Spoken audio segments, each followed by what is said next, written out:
Hey everybody, how's it going? A blessed Saturday to you.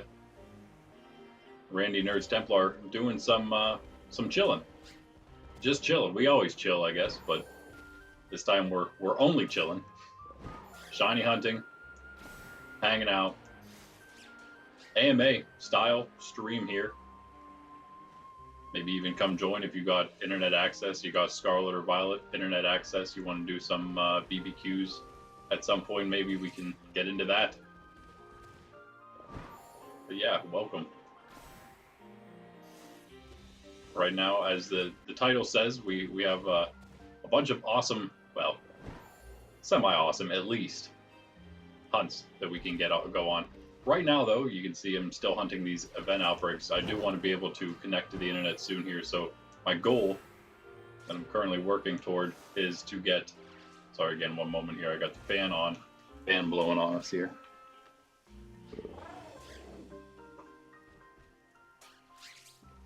All right, there we go. Yeah, my goal here currently is to get 2 more. I think I had 2 of everyone except maybe, actually I take it back. I had 2 of everyone except 3 Plusle. So yeah, 3 Plusle. So we only need 1 more of those. I'm going for 4 of each of these right now on this character. So we're halfway there. Actually a little over halfway because of that extra Plusle, which is good because that's the hardest one to hunt. Hopefully we get lucky and we can get that final one of Plusles. 4 of each, and I already have a couple. I already have a Pomo for the living dex here. If you want to show, actually, I was going to play Scarlet version. I'm sorry, Violet version today again, but I'm just doing Scarlet so I can get through these and then probably hunt the event outbreaks a little more heavily on Violet version. But yeah, here's our ShinyDex. There's our Pomo. So we'll have a Pomot. Filling that in now. I mean, honestly, almost half of what we have here probably came from event outbreaks. It's crazy. And I haven't even been playing Scarlet and Violet all that long. Like half the time it's been out, maybe I've played. So I missed a lot of outbreaks. Yet I still have so many. I mean, they're not all events, obviously. I hunted those down, hunted Ghastly, I hunted anything mostly that has just a couple. These are actually both random here. But yeah, the ShinyDex is coming together. James, what up? What up? Happy birthday, man. Happy birthday. And, right, welcome to adulthood. And good luck to you. Yeah, still with the same evolution-wise. We have all our EVs, though. We have a ton of EVs. I don't really want to use them for our last 3 we need, but, Year 24. Who was that? Someone was just talking about turning 18. Someone else's birthday was... Oh yeah. Well, that's funny. Somebody else's birthday was 2 days ago. That's what it was. So it was July 9th. Who was that? Maybe it was Komasan. I can't remember who it was. But somebody just had their birthday. That's funny. But yeah, happy 24th then. In that case, you well versed with adulthood probably at that point then, right? Yeah, but the ShinyDex definitely come together. Definitely come together. Those are not shinies at the bottom, obviously. You can tell what those are. Kitakami there. These are all cleared out. This may be the first time I'm showing the ShinyDex without all the slots filled with non-shiny Pokemon, so you can truly see where the shinies are. Look at that. Look at how amazing that's looking right there. Oh yeah, that's good. We have probably even more than we have than that right now. What we have, I just have to fill it in a little more. But yeah, the starters are definitely coming together. We have to evolve them, obviously, but that's fine. There's our actual shinies. Here's what we're working on. And yeah, that's it. But that's funny. So his birthday, whoever else that was the 9th. This is the 11th, right? Oh no, this is the 12th now. Okay, time's flying by. My sister's birthday is the 10th, so that's funny. His birthday actually reminded me that I forgot to tell my sister that it was the 10th that I didn't tell my sister happy birthday. That was 2 days ago, apparently. Ooh, I hope that wasn't a shiny way back there. Yeah, so again, we're just looking for 2 more Peckos here, hopefully quickly. I do have a sandwich, a level 1 encounter sandwich, a sparkling encounter going right now. Meal power from the cafeteria. And then we'll be on, after we get these, we'll be on to Plusle and Minen. I think I'll hopefully try to get that first Plusle quick, and then we'll go to Minen. And then I can connect to the internet on here and be done hunting these event shinies. At least on Scarlet version.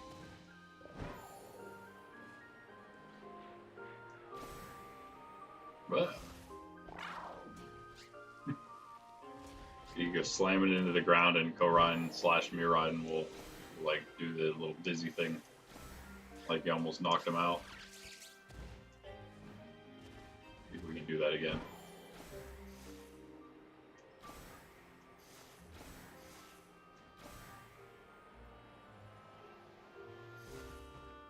But that wasn't enough for him, apparently.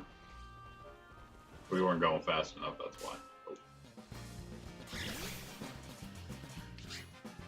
So, on slightly other news, because it's been something I've been focusing on a lot more, I do believe, I know it's basically summertime now. But that's okay, because I'm kind of planning it around, because I'm hoping that I'll be, and it will be a lot less every week than I'm doing once I cut back the hardcore Ironmon stream. So 2 days a week instead of cutting down out the Friday stream. At least for that, we'll be doing a lot less. I don't know what, I might still do something else Friday or move Saturdays to Friday, and I don't know, we'll see exactly what I end up doing, but I do, no.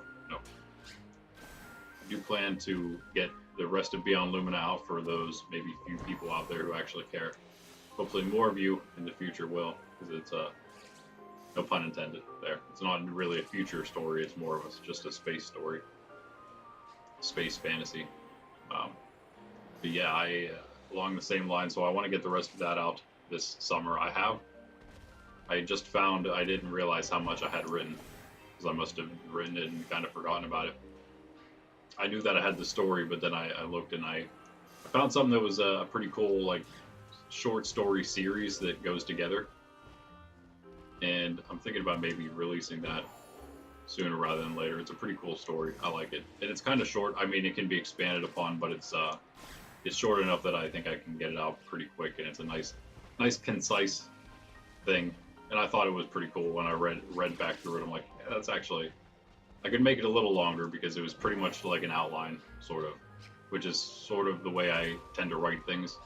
I either start with like a straight up outline, or I'll start with just like the ideas that I have, and I'll try to put them in some kind of chronological order, and from there make like, yeah, just like an overview almost of a story, like a very macro, is that one? No, a very macro story.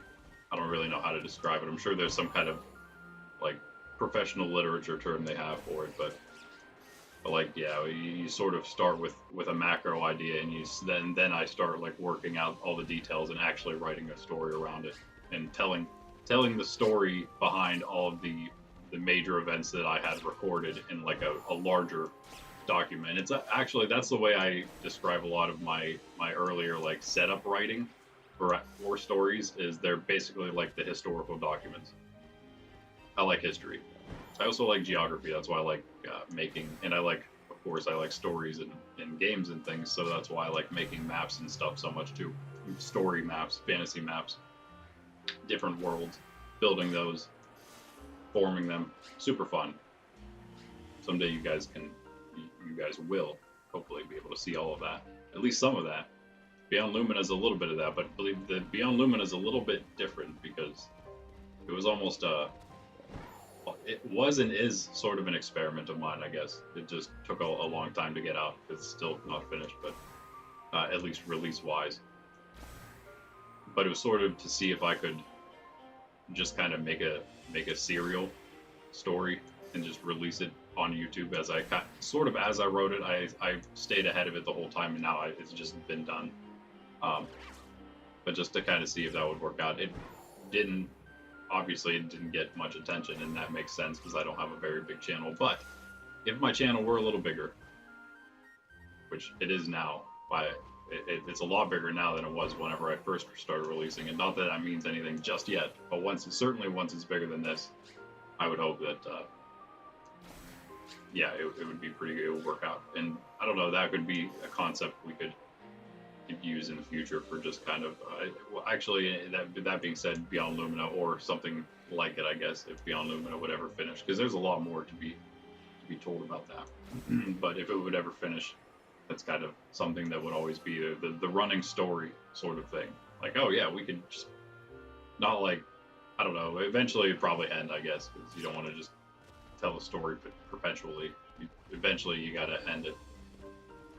Maybe. We'll see. That was sort of, again, that was one of the other things. I love that. I love the whole saga type stories, like Lord of the Rings. Who wants Lord of the Rings to end, right? No one actually wants that to finish. That's why they keep putting out more stuff, even though they keep destroying it more and more. And that's one of the other big reasons I've started creating my own, writing my own stories. I mean, I always enjoyed it, but then the fact that there is really no good stories anymore. I'm not saying I'm like amazing. I hope to get better, but yeah, I mean, you just get a lot of I don't know. I'll just leave it at that.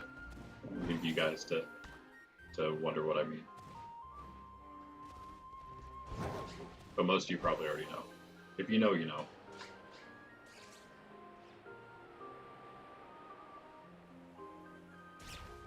Why do I feel like we're always really unlucky when it comes to Morpeko? He's not really that hard to see as a shiny with that big white stripe instead of the yellow one, that is. Yeah, but on those same lines, I was actually kind of forming, structuring, considering some kind of future potential release of all these stories we got.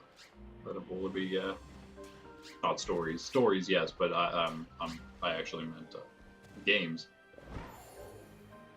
And sort of, I'm seeing them. I can now see them in like chunks that also go along with how far they are in development, which works out. Different like sort of chunks that we can work on them and then get them hopefully published. That'd be great. Some of them are already ready. There's already a chunk of them that are ready to go. Some of them, they just need, maybe a couple of need fleshed out a little more. Some of them are just so simple that really what it is more than anything is just going to be, you know, it's a simple game. I guess whenever it comes to like trademarking or copywriting things like that, you're not really, unless it's like a very specific game mechanic or some very specific game mechanic, or like thing, like physical thing that the game requires. Those are really the only things you would really copyright.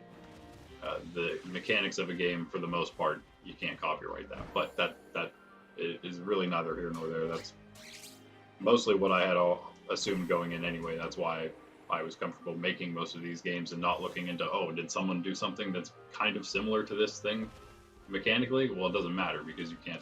There is no. You can't copyright that. Anyway, that being that's neither here nor there. But for these like those sort of simple games that basically have nothing else, they do have a, like, they fall under a sort of a fantasy setting, and that would be more the thing that would be in our case, the thing that would be copyrighted or trademarked, and also the thing that would make it sort of ours instead of just this generic, you know, kind of game. It would actually be the and I can at least it's not, I guess, it's something that can always change, but I guess the Wildlands series that that I've been working on, a lot of games with that, stories will come as well with that, because it's that's like most of all my series, they have a age range. I guess it kind of is parallel or sort of the same as I don't know, like TV ratings, I would say, like, because I have like 7+, I think it's 7, 10, 13, just generally those ages. Of course, all our content is wholesome. It's just a matter of like really who it's kind of geared toward. For the case of games, it would be like how simple it is, or in other words, how complex it would be. Like if it's a game that isn't really complex, then it's a game for everybody. If it's, you know, requires a little bit of strategy, then, you know, maybe it's a, I don't know, 7+, 10+ game. And really the only ones that would be like over like 12+ would be like the heavy strategy games, maybe.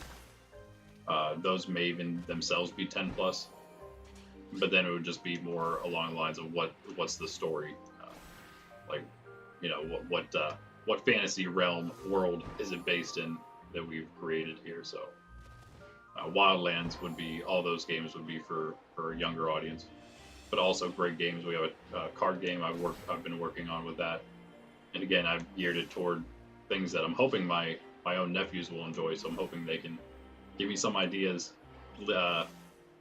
point me on the right path of which games, which concepts are going to be the best, the ones that land the best with at least their audience, their age range, which is a lot of what that stuff is. A lot of the simpler games, of course.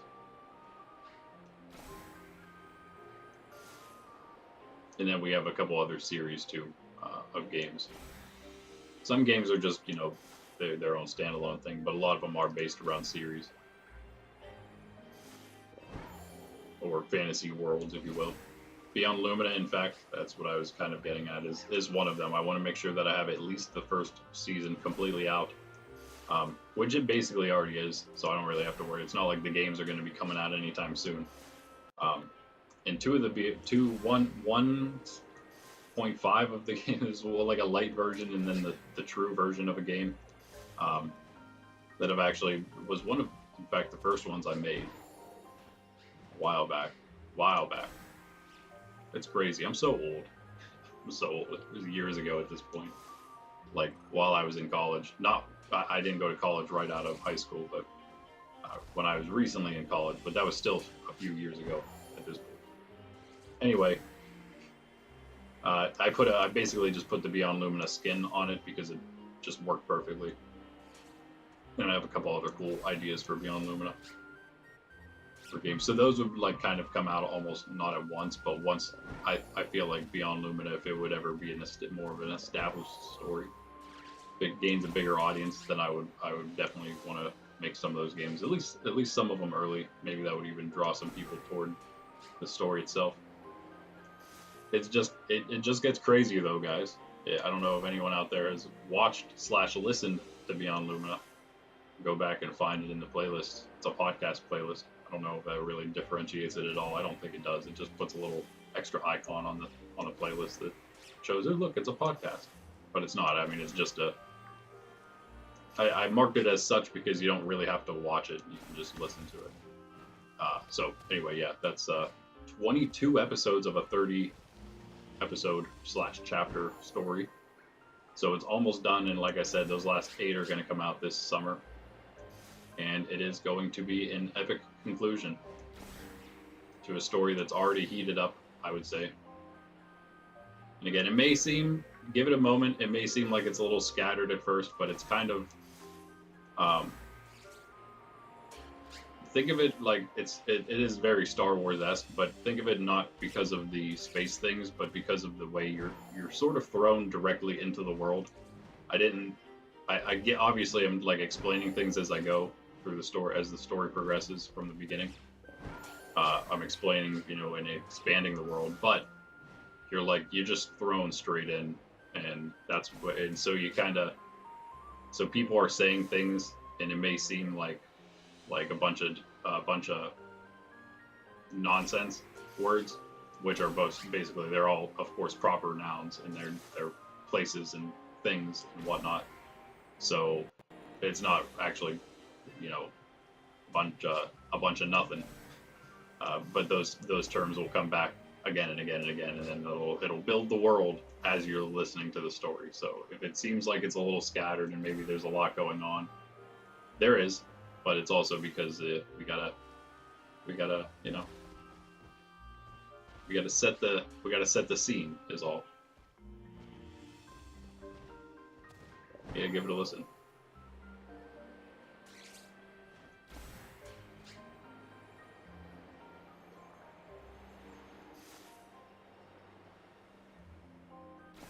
Now, if I wanted to like remaster it, which would probably never happen, but if I did, I could probably expand it twice. It could probably be twice as long as it was, with a lot more detail and a lot more places. But you know, with mostly just going with the considering time constraints, keeping every chapter was kept to 10 pages, 10 type pages, so I knew it would be basically the same length of time to read it every time, and it has been basically like about I would say like 24 minutes to a half hour for each episode. I don't think any of them went over a half hour, so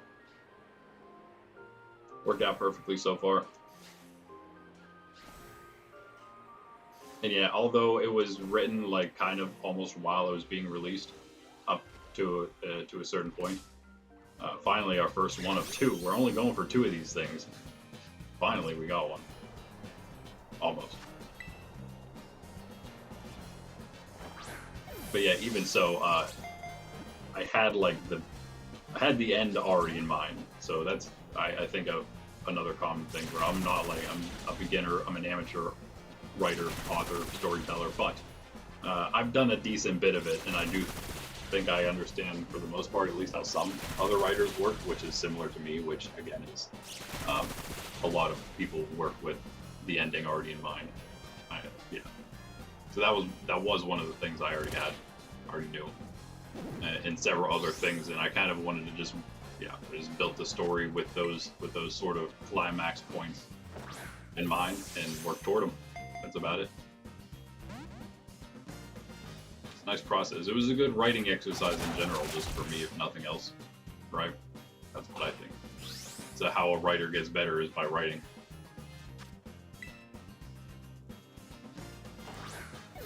I don't know if again, Nerds Templar here. It's not just like about me and the stuff, and it's certainly not just about Pokemon. Let me be clear about that, as I usually am. But it's certainly also not just about me. Bulba King, what's up? What's up? Certainly also not just about me. I would also love if other people had stories that were, of the wholesome variety or the, non-crazy perspective variety, especially in the future. I would love to. I want to incorporate other people's content and other hosts, other creators.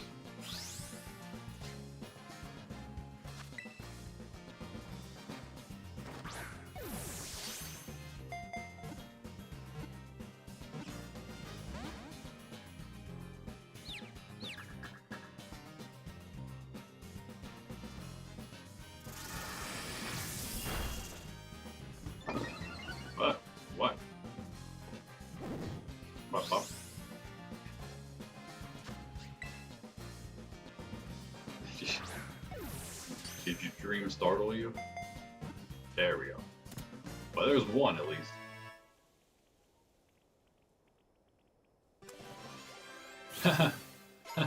Bulb baking. That's funny. That's funny. No, yeah, that makes sense coming from a Pokemon stream. Bulb King, sure, definitely.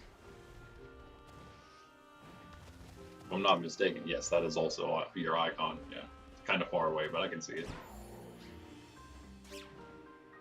My old eyes. My eyes are actually fine. I mean, they're not great. I don't have 20/20 vision. No, by a long shot. I blame my contacts more than anything. Always buzzing up. Alright, if we can get one more Morpeko, I sure hope we can. How long has it been? Hold on. Wow. Of course. A whole sandwich, or a whole meal powered down, just to find one. Alright, well, bye, dog. Sydney's done hanging out with us, I guess. For now, until I get her midstream cookie. Then we'll see. Then we'll see.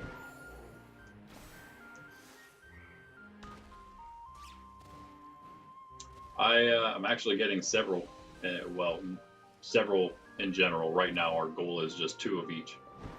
2 more of each, I guess. Get 4 total.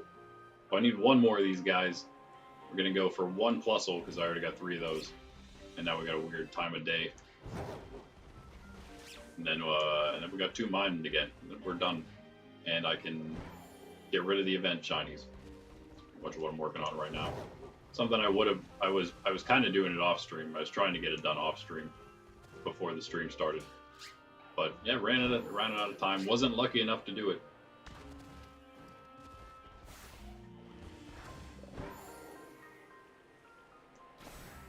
But at some point, if we get super unlucky, I will just end up having to call it with wherever we're at. And I don't know, do whatever. BBQs. I meant to be on the other character, but yeah, just for getting one of them done at least, because I'm gonna hunt even more of them on my other character. This one's usually the one. This is the one we played on stream.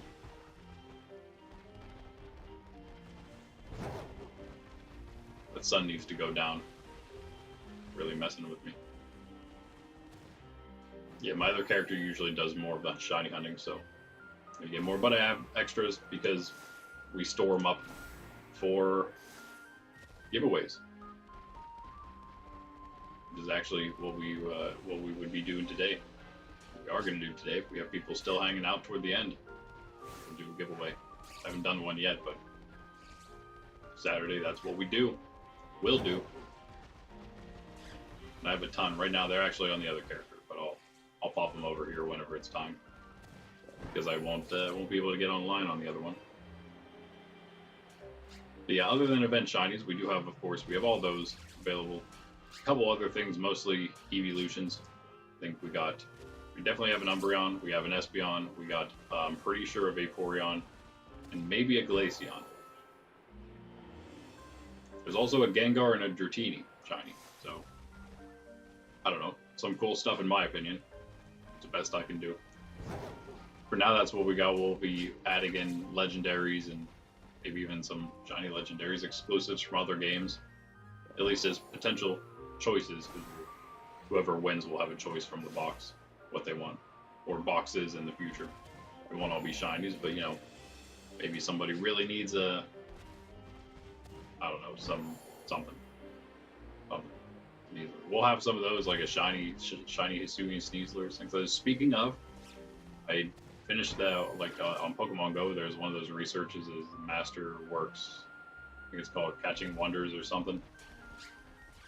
And I think I did number 3 or 4.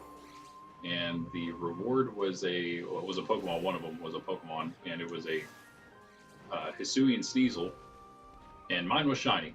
So I just got a shiny Hisuian Sneasel on Pokemon Go just recently from research, which I thought was pretty crazy. I sent a picture to my sister, who plays a pretty good bit of Pokemon Go and has a ton of shinies, because she's so lucky. She is crazy lucky on Pokemon Go. I sent her a picture and asked if she had that from that research, and she said no. That's awesome. So I guess that meant that it isn't something they just give you every time. So I must have rolled it. That was all my shiny luck for a while, maybe.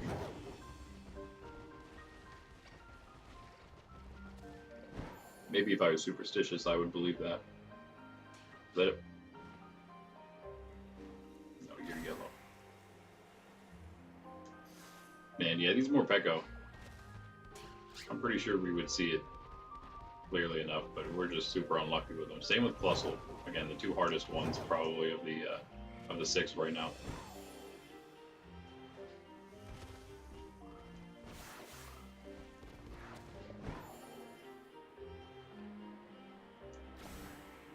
But whatever. You gotta love the free shinies, basically free shinies. Free shinies for people who hang out, that's for sure, on this stream. That's why we get some money in the future. People aren't gonna have, everybody that plays, you know, Gen 10 isn't gonna have a shiny Morpeko. So we'll have this, we'll have all these, we'll have all the ones from before, who knows? I mean, there's like, what was my first event outbreak in Scarlet and Violet was the recent Flamigo one, which was maybe what, a year ago at this point, maybe not even that long ago. So like all the event shinies before that, I don't have any of those. I'm sure there's a lot of other people that are the same way. So eventually it'll be the same for all the ones that I'm doing, and then we'll have all of these, and we'll have stashes of them. So we can keep them going. We'll just replenish the box every time one's taken. Have another one to put in.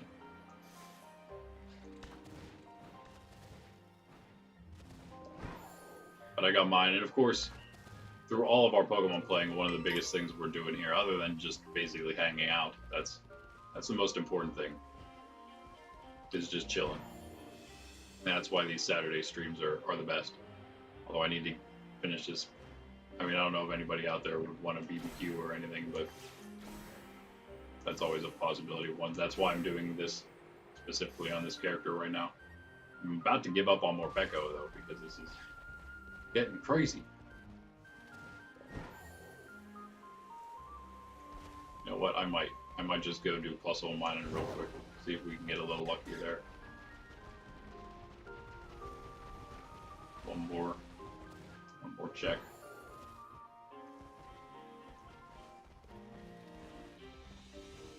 All right. Yeah, I think I will do that.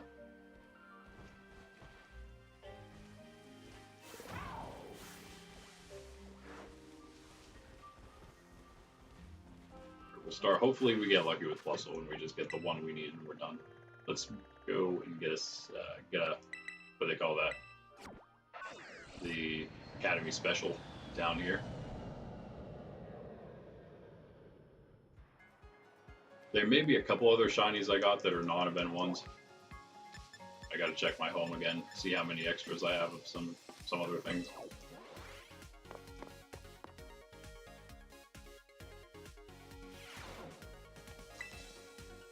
Yeah, we're doing a ton of Pokemon content right now, but we will be cutting back on that just very slightly.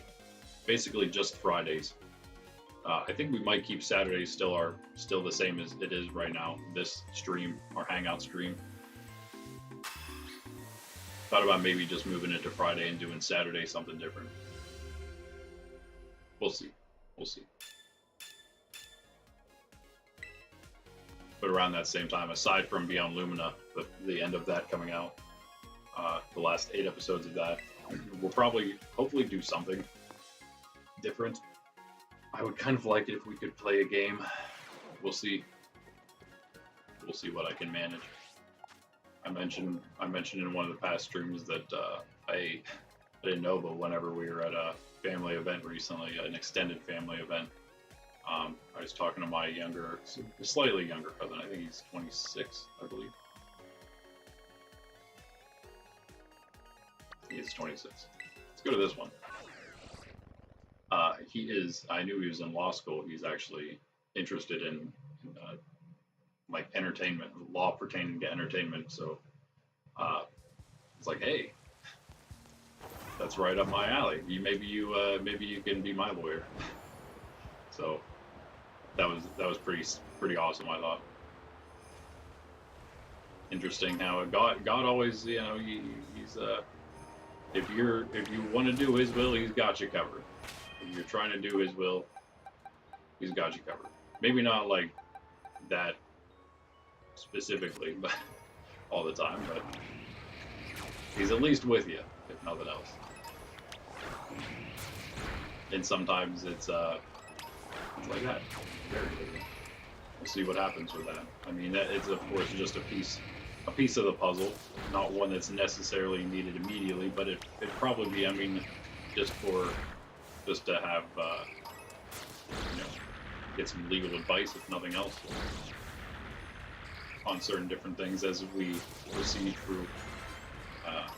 Of course, I have several lawyers in my family, so there are other ones, but he's one of the young ones right now, right? So he's my generation, so. And we, you know, other things. It's the same thing. the Nerds Templar family, as it grows. If anyone, I don't know who out there has what kind of experience doing what, but especially if you're willing to do a pro bono for a little bit, I'd be able to help out, grow this thing properly. We'll see. Again, as far as games go, we're trying to kind of do a lot of self-publishing, and it's not only games and stories. It's going to be other material as well. In fact, I'm working on something that you may also use in upcoming Sunday streams that are totally different, just for something. I mean, maybe, who knows how many of you out there that are already subscribed. Hopefully some of you will enjoy it. If you don't, you know, you don't have to watch it, you don't have to hang out, but if you do, that's great. Maybe even draw some other people, though, from different walks of life. That's kind of what we're going for. We want to expand the content, draw other people in from other areas, and maybe get them interested in other things. Maybe they want to play some Pokemon. or maybe other things. Maybe they will enjoy the other content, or who knows what. That's why we want to do a lot of different things here. But it's all, of course, Christ-centered and wholesome. That's the whole thing. But anyway, that being said, self-publishing, I would love to do it and love to get to the point where we could, we don't have to really worry too much about any like outside, I guess, financial outside help that we need. Maybe like from a printer for a while. But as far as publishing goes, that's something that's at least a little more possible as as an independent person. As long as nowadays there's a lot of options for self-publishers to get their things mass-produced, printed by some company that's willing to do that for, again, specifically self-publishers. So that's going to be an option for at least in the beginning.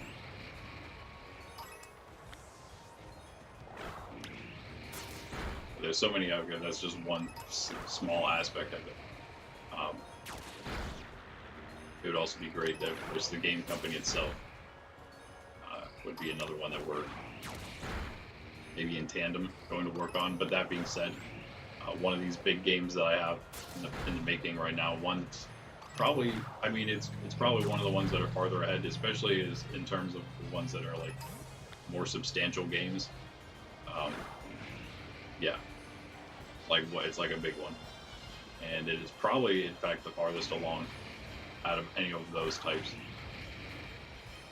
And that one, it might be a collaborative process, working on trying to work all of that out. But that's going to be huge, and that could really help us with maybe funding some of our own bigger projects later on. For all these non-Flussels get out of here. Yeah, you guys, of course, can help just by subbing and hanging out, of course, being part of the community if that seems like stuff that you're interested in.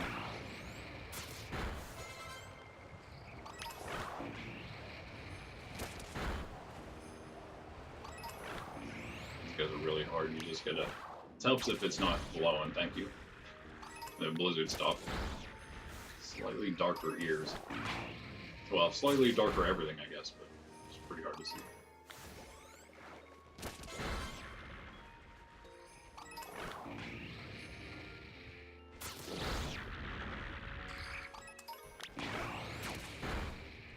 We will eventually have like other ways to financially support in the future whenever it seems more relevant to do so.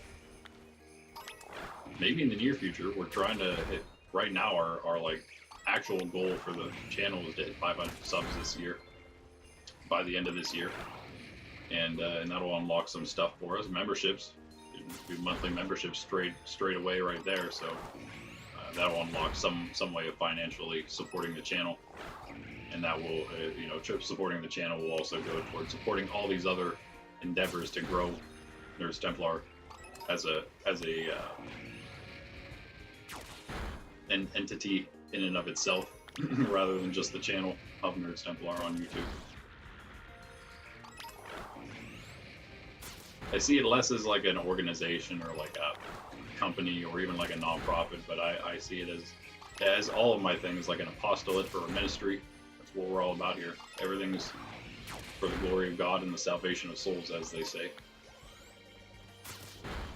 Even if it doesn't seem like that's, what we're directly doing at the point. Right now, we're just hunting shinies. So knocking out a bunch of little electric mice. So it's not a whole lot of direct involvement there, although I'm talking about all of it right now. But of course, again, that's what the AMA stream's for. We're here to talk about whatever. Mostly things that I actually have some expertise in, of course. Much as anything, I guess.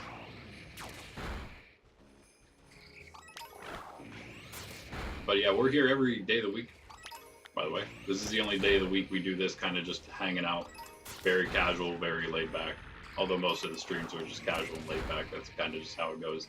Sundays we usually don't stream, although I'm trying to get some Arceus in. But you know what? I'm thinking it's taken so long to get those last 2 Arceus streams in. We need 2 more, I think, maybe 3, to finish off Arceus completely. I think maybe I'll just wait until I move those streams around. Maybe once we finish level 2 challenge, Monday, Wednesday, and Friday are hard mode challenge, level 2 right now. Once I finish that, getting close to the end, we're in Blueberry, getting close to finishing all our training before we take on the Elite Four here. In that playthrough, here's the roles if you're curious what I'm talking about. Those are level 2 roles, of course, not level 1. Aw, man. Yeah, so once we finish that, though, I will be moving, I think, to just Monday and Wednesday for level 3. But we'll continue, of course. But it only 2 days. It'll be a little more relaxing for me, I guess. They can get. I mean, really, they're not too bad. They can get a little intense. I mean, as a person trying to play it, it's fun. But yeah, I've been enjoying it. Level 3 is going to be crazy, and I think I might need just to do 2 a week for that. We'll keep them long though. We'll keep those being like 5-hour streams. They're pretty long ones, so that's another reason. 3 of those a week at 5 hours is quite a bit. If we can cut it back, that should be better. But anyway, yeah, and then our casual playthroughs of whatever we need to play at the moment. Right now we're playing through Sword for the first time. Never played any Gen 8, so we're playing that. And then we will play ZA because we're going to be done. It seems like we're going to be done with Sword quite soon. And if we finish that, we finish Arceus, we can like play a little bit of like Sword endgame basically whenever we want. In the meanwhile, after ZA comes out, we just hop right into that and play that at least twice a week, Tuesday and Thursday. Probably we'll keep it on the casual day if we keep all those days the same. Yeah, but that'll open up one day, and who knows, maybe we'll tabletop simulator some if we can get one of our games to a point where it's like publicly playable and testable, and I don't have to really worry about a whole lot. Hello?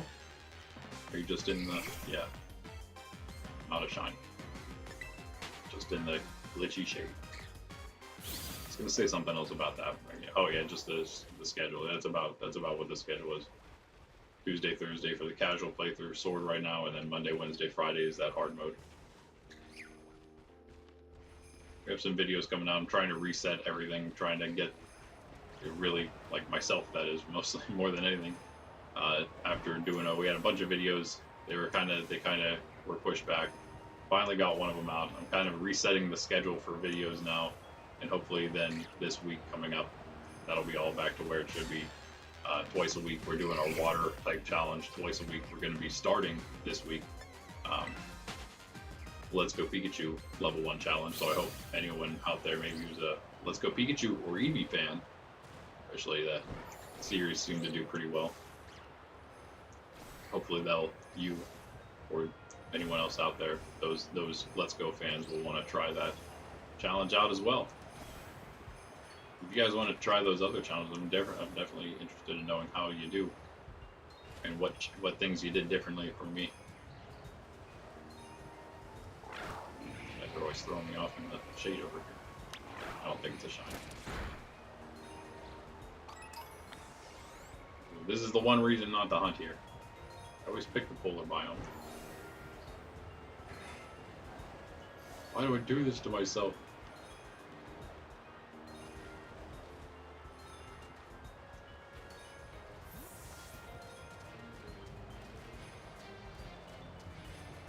Yeah, but speaking of games, if you guys want to give your 2 cents on what kind of tabletop games you prefer the most, check out the community tab.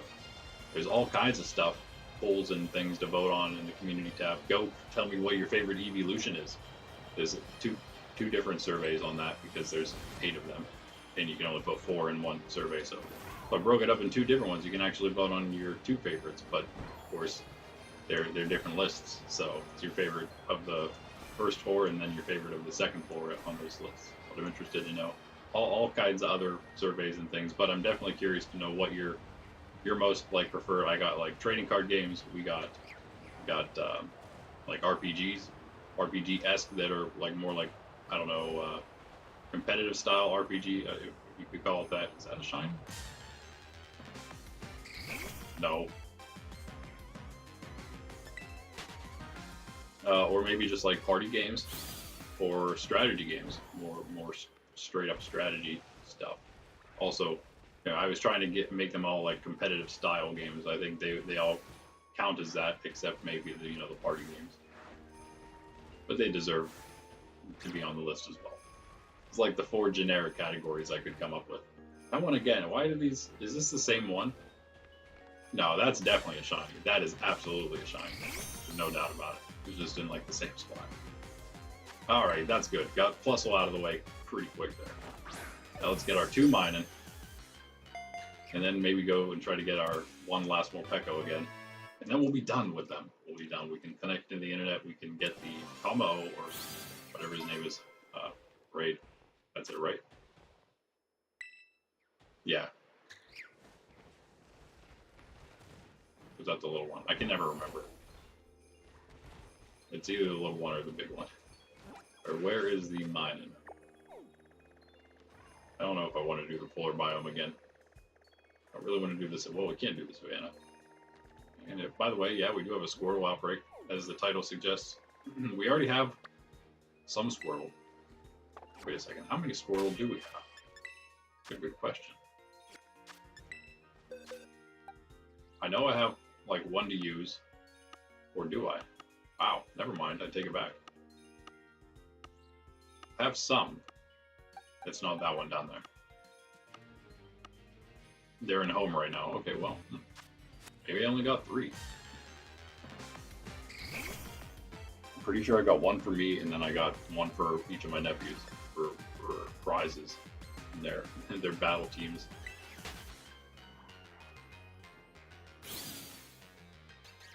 For those of you who don't know, yeah, my younger nephews,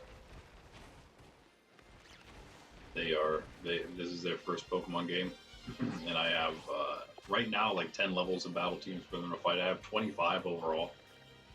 I have 15 single battles. I have 10 of those ready, and then 10 double battles. I have 5 of those ready. So quite a bit of them already prepared. I guess we are gonna have to just hunt this one for now. I don't really like that one though.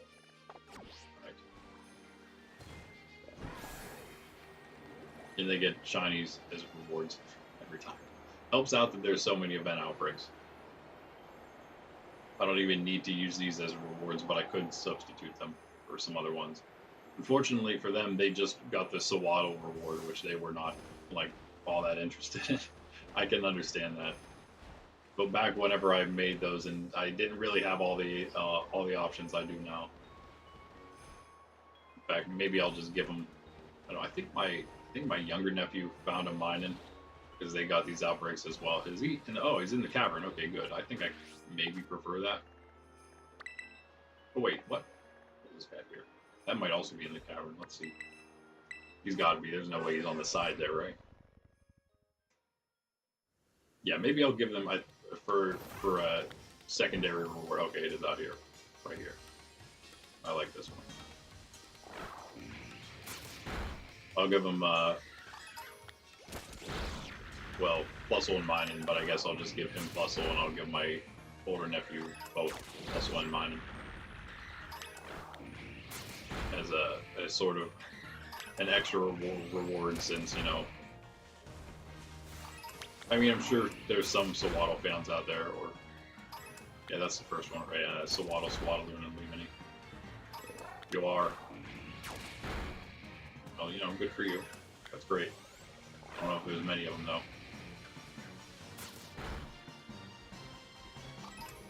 I think just grass types, and there's some grass types that are certainly cool, but I think just grass types in general tend to not be that great.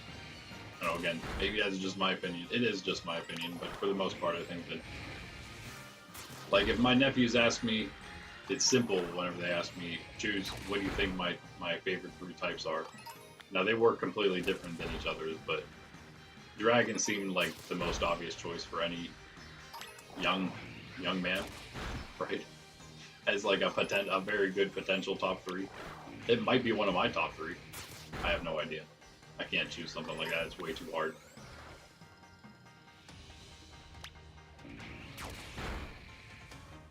Something maybe a little easier though. I think this one was. By the way, another thing. Yeah, we have the polls and stuff. We all have all kinds of stuff in the community tab to check out, as well as just, of course, all our videos and back content. But we also have in the description a Poke Poll of the month. Comment every month something that you can comment relating to Pokemon. Right now, it's what's your favorite gym leader of all time. The last one was what's your favorite Johto starter. But one of the ones before that was what. I think I asked this one. Maybe I didn't ask this yet. I'm gonna have to look back and see if I did. What type? I think I did. What type or types would you be if you were a Pokemon? Not what Pokemon would you be, but what one or two types would you be? What would you think you would be? I guess. If I guess humans were Pokemon types, put it that way. See, because I think that's less what I prefer. That's what makes those like, what do you like the most questions so hard, in my opinion. As an artist, I think that like it all kind of complements each other. So it makes it great, the variety. But when it comes to what I kind of think of myself as kind of a fire and water, to be honest. Not because it's a super exclusive type or anything, but yeah.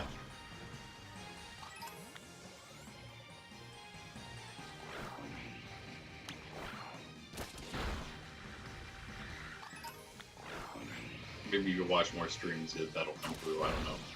Maybe not. Maybe you'll just think I'm like a bug flying type or something. That's rough. These are slightly more difficult is whenever there's the high grass like this, the mining, but they're still super easy. My younger nephew was able to find one, so he's good. They're quite perceptive for their age, for sure. They're perceptive in general, but definitely for their age.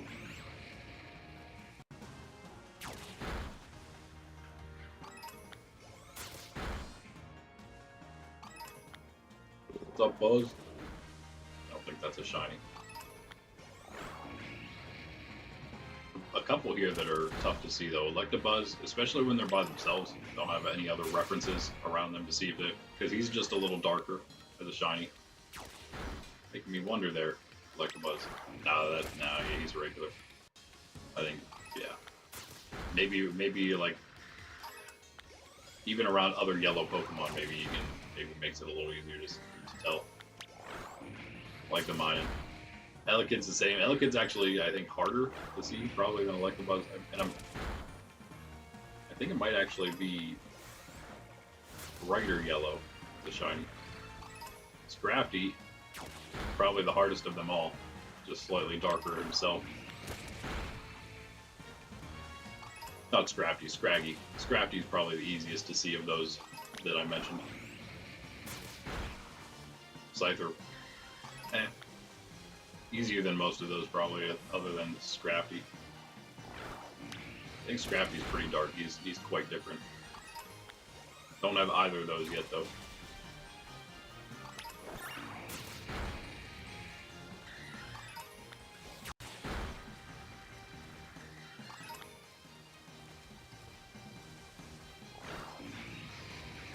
Speaking of shinies, I've been using a bunch of these shinies from trades. A lot of the shinies we get from trades I end up using, like the ones that aren't fake legendary shinies. So we got Gold Wing and Gold Scale. Got Mr. Z, we got our Ampharos here. Ghost type, that was from a Terra raid. I think that was all the ones that were traded. We have them all in right now. This is the first one I got on this character, actually, which used to not be the one I played on stream. This is the first one I got on the actual stream character that then became a different one when we swapped characters around. So these are technically the two. This one was caught though on stream as a Psyduck next to that Cortondo River there. Rayquaza, probably, maybe fake. I'm not sure about that one actually, but yeah, this one's ours. These weren't traded. This Eevee was traded to me though. I haven't seen Juicy or Superior End in a bit though. You shiny hunting friends. Shout out, as always, you guys. Maybe they didn't like the Because I never know. I just assume that you guys who sub and stick around, you guys are at least accepting of the traditional, more Catholic-oriented, or at least wholesome-oriented content. If not, hey, there's plenty of Pokemon channels that are not that. I would say every other one. So.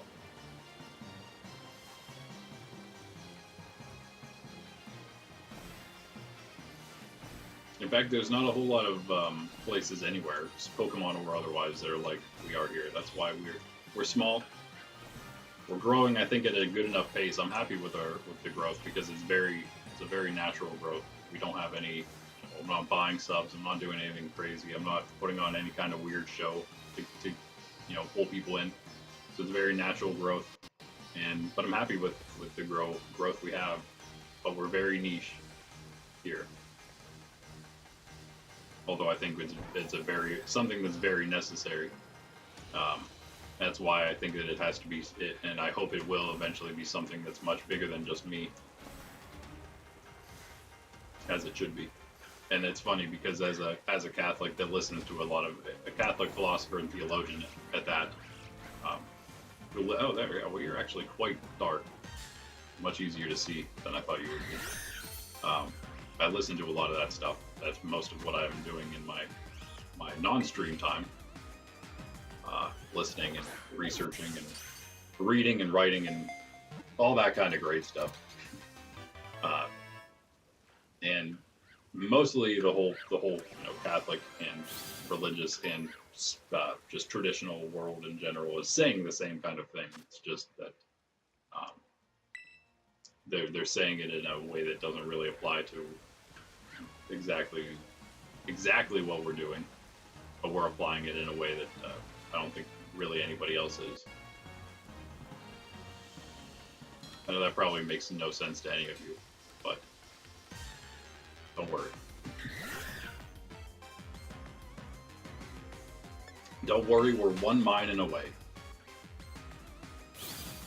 Gonna get this, I guess, yeah, this is a little faster than the Morpeko was, so I guess maybe we'll go try one more Morpeko. One more Morpeko.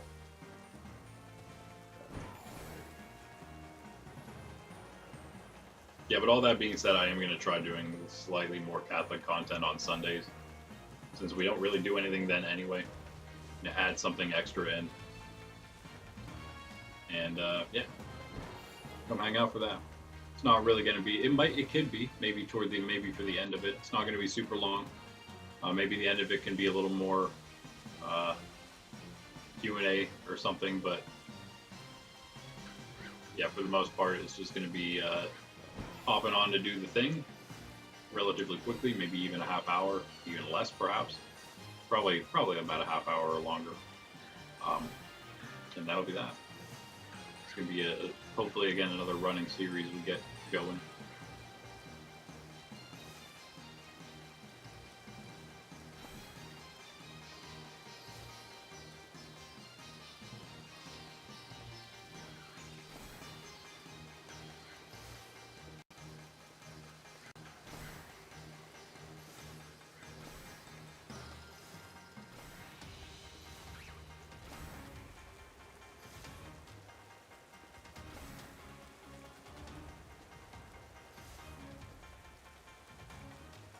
A weird spawn area for these things. Is that one?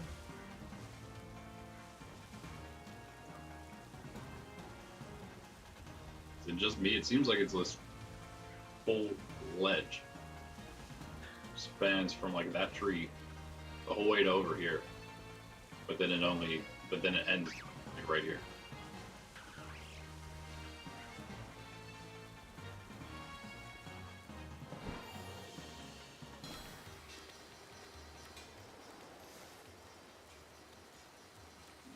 Sketchy flying away that far, but despawn some of these things.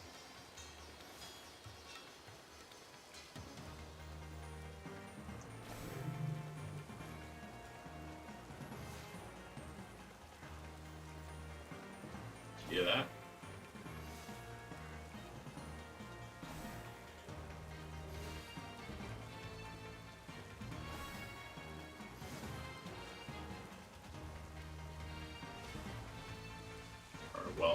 take it back. We'll see how long this one takes.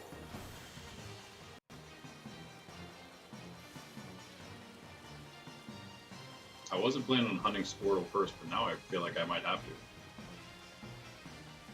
Oh. Nope.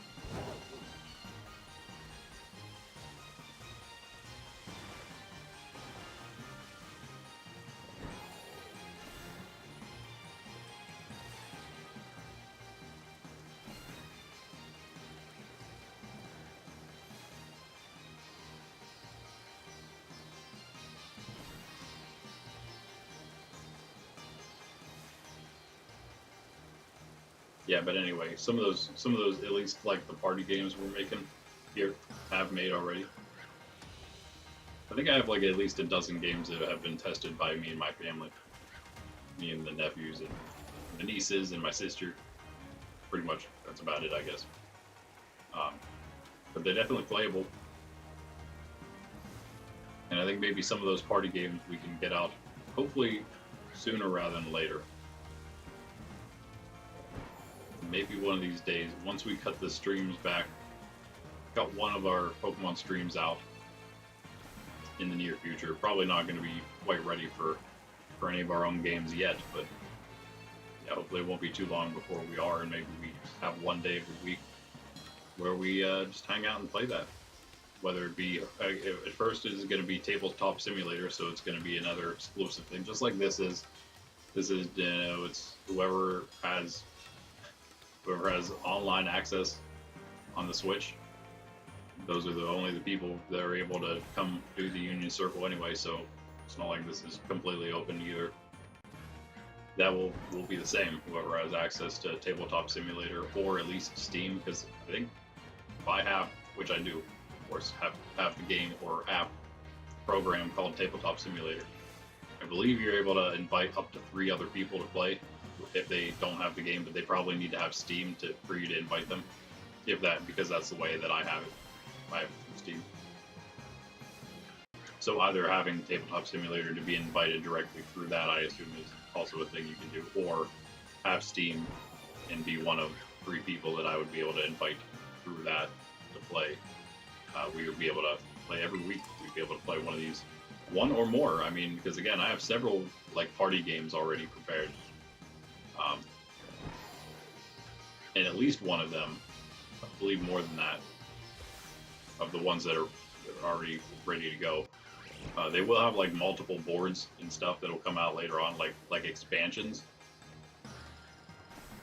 So I mean, there's all kinds of stuff for us to play and to maybe even test in the future before those expansions would come out. You guys could even be the privileged first party to play those expansions, to test them out in some kind of online beta form on stream or whatever. It'd be super fun. So hopefully we can do some of that soonish. Come on, Minen. Hopefully we can find one of those soonish as well. Wow, we're an hour in already. Oh, don't tell me that was one. Looking up at my clock. I don't know, I always feel like my eyes are trying to deceive me with those ones on the very edge that I get a glimpse at. It's like, ooh, that was definitely a shiny. Probably wasn't.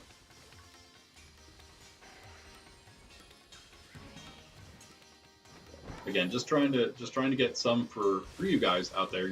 Mostly you future people, or you guys who are present right now probably already have all of these, and these wouldn't be rewards that you would be interested in.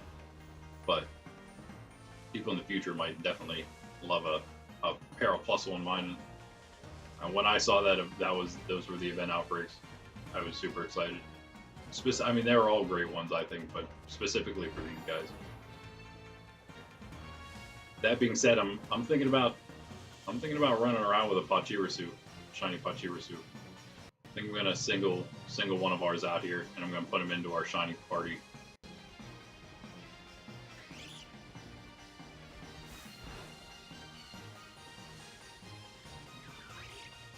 Because like it's hard, you can't do that with Plus or Minen, or else you gotta bring both. I don't know if I want to do all that, so you go with Pachirisu. They're all amazing. The other 3 are as well, but you guys are old like me, so.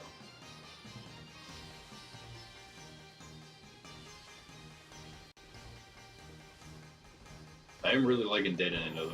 A little lower than we want. It's one of our Pokemon on our level 2 playthrough, hard mode playthrough right now, which will be Monday, Wednesday, and Friday, of course.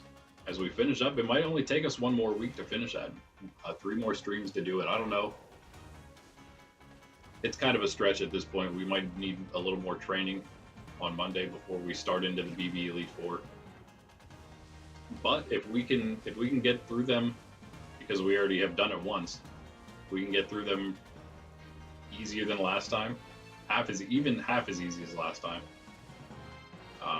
Or whatever, like half as quick, I guess is what I should say.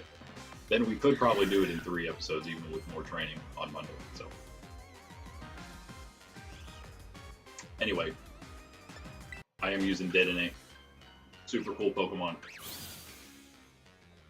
So it worked out quite well in the singles part of things. Didn't really. It's one of the lowest levels right now. I'm trying to get it and some others back into contention, specifically that one and Dedenne and Oranguru, which I thought would maybe be a nice combo. Oranguru is just a nice Pokemon in general as well, to be honest. That's why he's on the list. Why I stopped and I'm like, you know what? I think I'm gonna hunt Oranguru. Maybe Skrelp. Oranguru, that's what I was gonna say. That was the one we were gonna start with today. Truly. If I ever get another mine in Orpeko. And I was doing this earlier this morning, trying to finish all these. It's just taking a long time, unfortunately. If we run out of sandwich again, I guarantee it.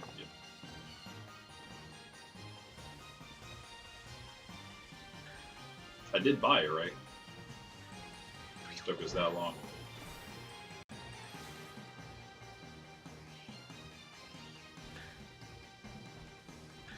My nephews, they still don't know about Snacksworth, man.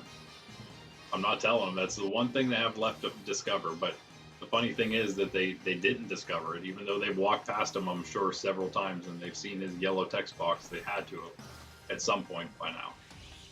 Especially my older nephew, who should have, been curious about it. They didn't, and now they're like more. They think that they like kind of did everything. They're sort of finishing the Pokedex. They're really more interested in just hunting, just like me, hunting shiny starters, just like most people probably want those shiny starters.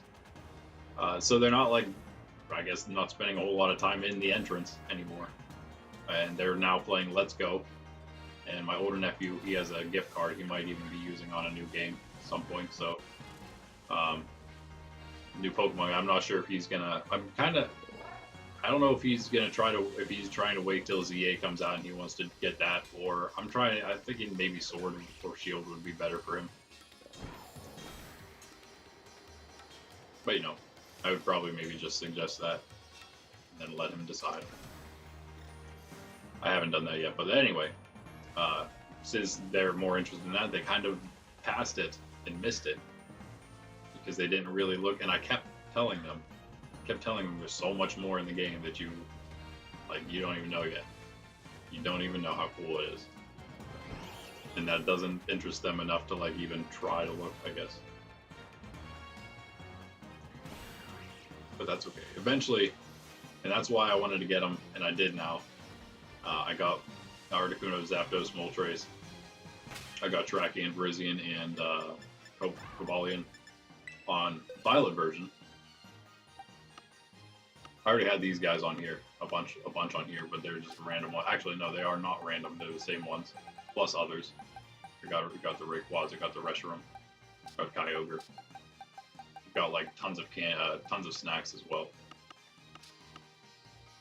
Tons meaning literally the rest of them. We have all of them. This character is done. That's why I actually wanted, if we were going to do some BBQs, I would rather it be on my other character, but it doesn't matter. I'm going to do more shiny hunting on there. This character will be done with it. Be able to get online soon, hopefully. Even if, I don't know if there's anyone out there who even wants to hang out. If you do, though, we can do that. Again, yeah, this character doesn't need any group quests. If you do, though, we can always do that. You maybe saw earlier I have. Yeah, pretty sure that means I have The one elite quest right now, plus 2 charged up, ready to go. Oh, I have 3 elite quests basically right now on this character. I can do with my nephews, but I was more concerned about doing the Violet versions with my nephews. I had the same thing on there, and I was able to. But you know what I discovered with them? After getting the quick one, I had it all charged up, and I was waiting. I mentioned it several times on stream. I was waiting to group up so I could use the 3 charges of elite quests and just get a quick group quest and get it out of the way, get a quick snack from Snacksworth. And then I did that with my nephew, just one of them. The other one wasn't in the group. And did it real quick, and we were on Ditto blocks, and I don't know what I was doing. Oh, I was trying to look at my screen, like the screen itself. So I like clicked the button to put my Switch to sleep, so I could see the screen just black. Turned it back on, and of course that disconnected us from the group. So I totally ruined our group quest as soon as we got it. I was pretty upset about that, but now I know. Now I know you can't do that. And then we did 2 other ones out of it. We should have been able to get 3 done, but we at least got two done after that. But they still don't know. They probably have done 5, 6. Probably, I would say they have at least half of the group quests done that are needed for Snacksworth. Plus, I would imagine probably all of the solo quests. So they could get, I mean, they're almost done with all those snacks already. I can't imagine how like mind blown they're gonna be whenever they start clicking and then realize they have 25 legendary snacks. And then they're gonna be like, "Where's this one at? Where's this one at? Where's it?" I'm gonna say, "I don't know. Gonna have to go find them." That'll be the next adventure. That's what it's all about. That's what it's all about. That's why I don't look them up. I want to go find them. I want to get Snacksworth's little clue and see if I'm smart enough to figure it out. We've done pretty good so far.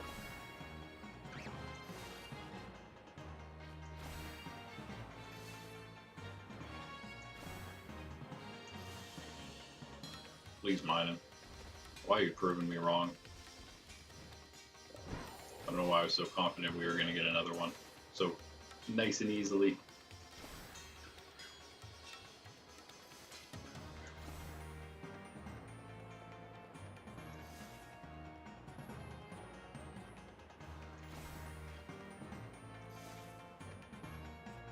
Yeah, no Oranguru. I know I have 1 Squirtle, but he must be on home still, along with the other 2 for my nephews.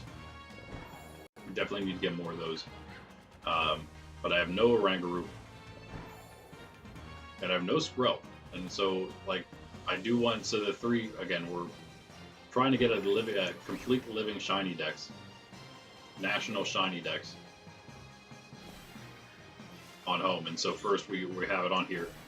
We have our Scarlet / Violet version 1. I'm keeping it on here. I showed it a little earlier. Once it's done or close to done, I'll move it over to home and it'll be there. And I guess I'll move it over to home in national form.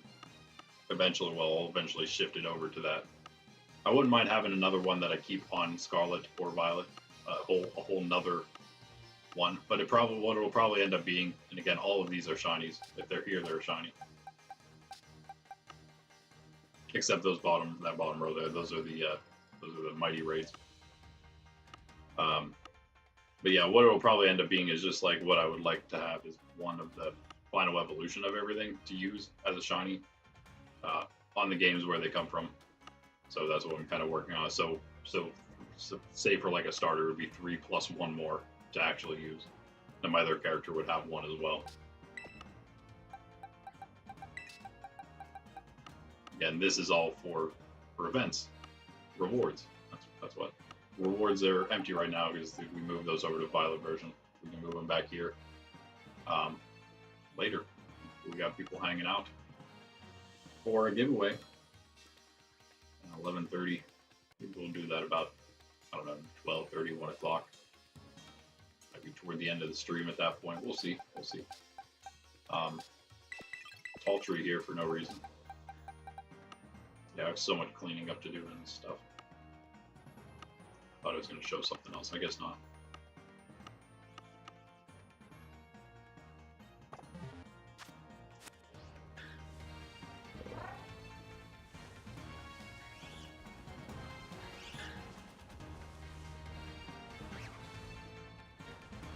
Yeah, but then we'll, of course, use this as like a nice baseline.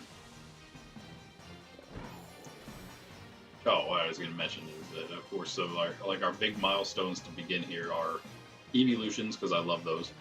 So trying to get all of those, focusing on that. Focusing on all of the starters, because those are also great. And then also, I think thirdly would be the exclusive Pokemon. And so that's why I settled on the Oranguru and Skrelp for today. 2 of them plus Squirtle. Figured that was pretty nice. I think there was one other thing that was kind of worth, something that I would not mind hunting here today. Oh, Milcery, of course, that's not what I'm thinking about. You know, you can never go wrong with a few more Milcery shinies, seeing as how there's like 72 or, like, I don't even know what it is, 48 different ones, different alchemies. Rhyhorn, don't have that yet. Don't have Cinccino, but I do think I have Minccino, or maybe Cinccino's the one I have. I got one of those randomly. Those are, again, not what I'm thinking. Duskull's cool, not what I'm thinking, though. Duskull's cool. Petalil, I think, is the one I'm thinking, just because we can use that for Hisui and Lilligant as well. Wouldn't mind getting the Charger-Bug. I have a Charger-Bug, could use one more. Of course, there's Carpool was another one that I was maybe going to hunt on my own at some point, just because, again, I don't have any. I think I already hunted it down, maybe close to the end, but... Oh, there's also Hypno, I believe I hunted that one down to the end, so it's actually ready to go already. Same with Oranguru. Skrelp, I don't know if I was at the Skrelp one yet or not.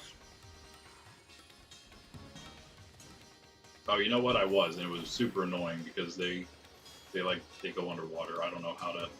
maybe I have a Pokemon that I can use in auto battle. It'll be better than whatever I was using, Meloetta or something. Yeah, but that was the problem with that. Maybe we won't hunt Skrelp.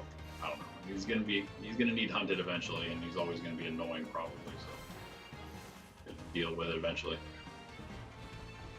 For those, I might just get one and wait for Dragalge for the others. Might be a little easier. I think that they would be more, or I should say, less inclined to go underwater on you. Probably just want to attack. Speaking of Pokemon that just want to attack you, I wasn't successful in that Veluza hunt. I really wish I was. It was actually not as bad as I thought it would be, to be honest. It's a lot worse. That's a Peach. No, I was going to say, wait, that looks like a Pichu. No, it can't be a Pichu. It has to be a Shiny Mine. Shiny Mine. You just can't see the ears. Alright, there it is, finally. Of course, we try to get as many of these shinies in luxury balls as we can. Sometimes I give up and I just do a bunch of quick balls. Stop trying. But yeah, if by some chance you in the future win a reward in the specific shiny in the box, especially if it's in event 1, it doesn't have the. If you want maybe a different type of Pokeball, you can maybe accommodate that. Especially for, again, the event ones will have different ones, different options, for the most part. I feel like luxury balls are the best. If you're going to go with, I mean, there's really, yeah, what else are you going to go with? Master Ball. If you could use Premier Balls, they're not like terrible, but the luxury balls have such a better animation too. Really the only good one, but then yeah, of course, Dive Balls are my only other favorite really. Dusk Balls are fine for, you know, same with Wave or whatever. Dive Balls and Dusk Balls, and depending on what the Pokemon is, those are both good. I really don't even want to go hunt this Morpeko. But right, Morpeko is Violet exclusive, so kind of do want to make sure that we have an extra one on here. That's an interesting one. Getting the version exclusive shiny on a different character. How did that happen? People may ask in the future. Rightly, be like, oh, that's a Hackmon there. No, it's not actually. Just from an event. Where was this thing? Oh, he's over at the edge. You don't want a piece of this, Geodude, trust me. Our team is too much. Speaking of, let's look at our... Oh, wait a second. What do we got here? Oh, and he's changed. What should we do, defense? Surprised you're not done yet. Close. Just started that.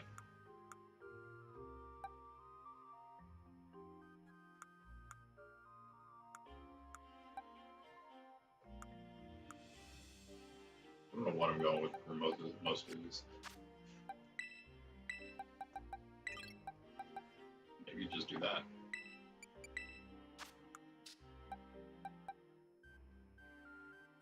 Got speed. Yep. Okay. Sure.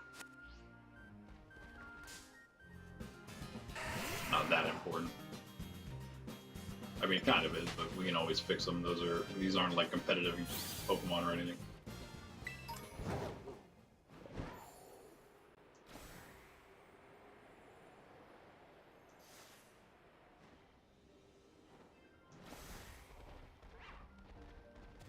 Trying to look at that little heart. It was yellow. I do have one random shiny Jangmo so far in my lifetime, and one in that Evo line you were seeing earlier as I cycled through everything. I also marked them depending on how I found them, whether they were a random find, if they were hunted in an outbreak, or if they were an event outbreak even. That's a specific mark.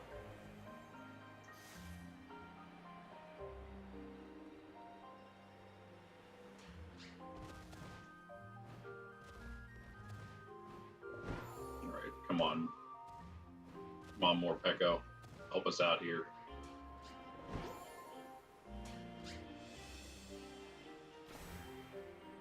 Actually going to connect to the internet as soon as we do this, just because no, I take it back. No, I won't. Just in case we run through an event area before we need to connect and happen across a shiny for some reason. You never know. I got several Porygon on one of my alternate characters that way.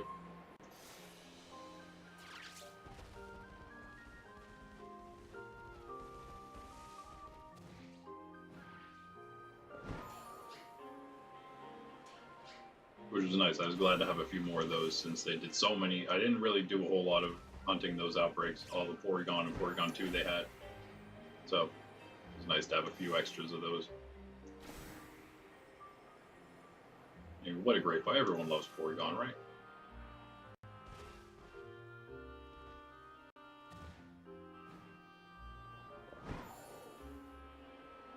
Except, I guess, like health and safety science people, something. I think Porygon. It's not even Porygon's fault, guys. He didn't do anything. Blame Pikachu for causing health issues and what was that, like dozens or hundreds, thousands of kids. It was a pretty substantial amount.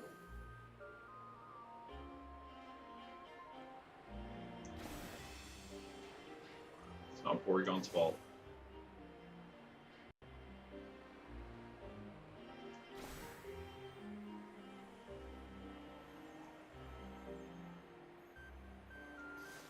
But this is Morpeko's fault. Come on, Morpeko.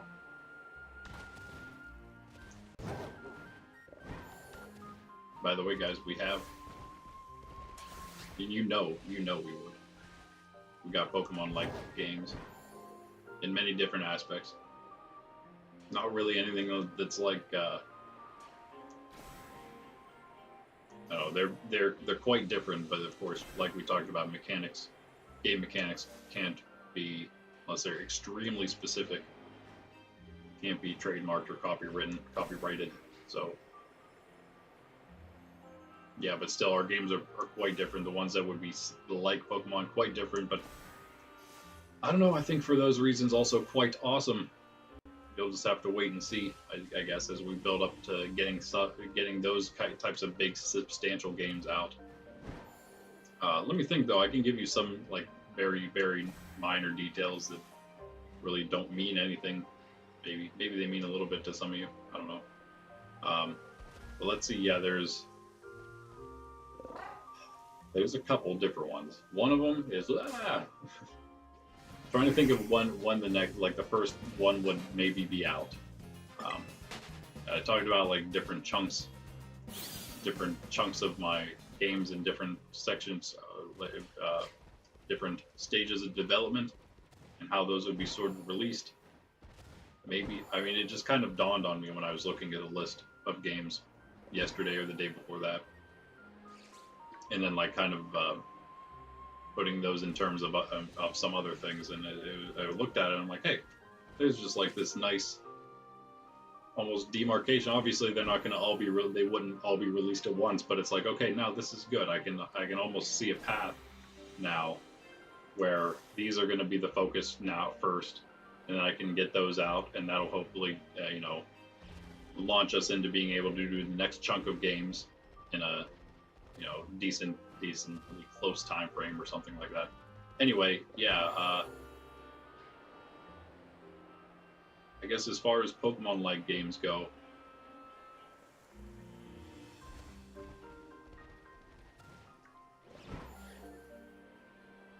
I have one. Okay, so there's one that's going to be, maybe it would be a bit later. It's like maybe one of the save the best for last kind of scenario. Not really, but it's one that I haven't really developed at all. The idea's there, but I haven't really done anything really too much with it. That doesn't mean I can't, like, maybe something will come to me and it'll somehow move toward the top of the list all of a sudden. You never know. You never know.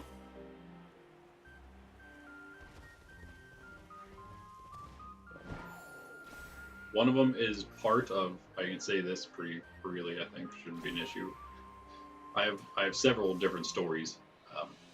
One of them is probably my oldest story. I have stories that are much, much longer, much more in detailed and written out than Beyond Lumina, the one that's actually released and published here on YouTube for the most part. Book 1 almost completed. I have stuff that's so much more than that already. A few at least that are way more, like books written already, pretty much. And one of those, a part of it, like a part of the entire fantasy universe that is kind of, it's not like Pokemon, but some ways in which a lot of things work there make it a TTRPG, tabletop role-playing game, that would end up working a lot like Pokemon does, and it's something I want my nephews to try out soon. Actually, that's something. Yeah, those are when it comes to my tabletop role-playing games, those are almost like a whole different list of games. Hey, there you are. Whole different, like, I have my games in order of development, and then I have tabletop role-playing games in order of development. Like, it's a whole different section.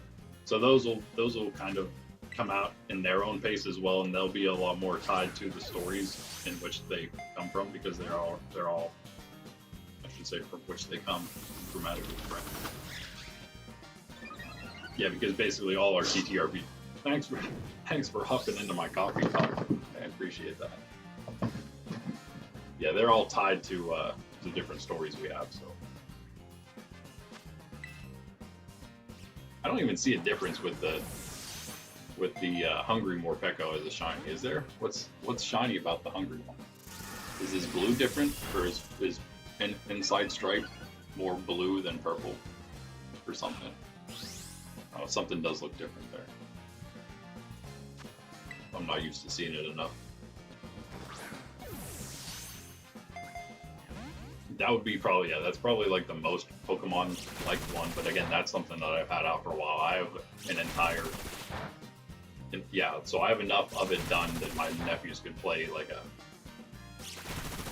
campaign of it.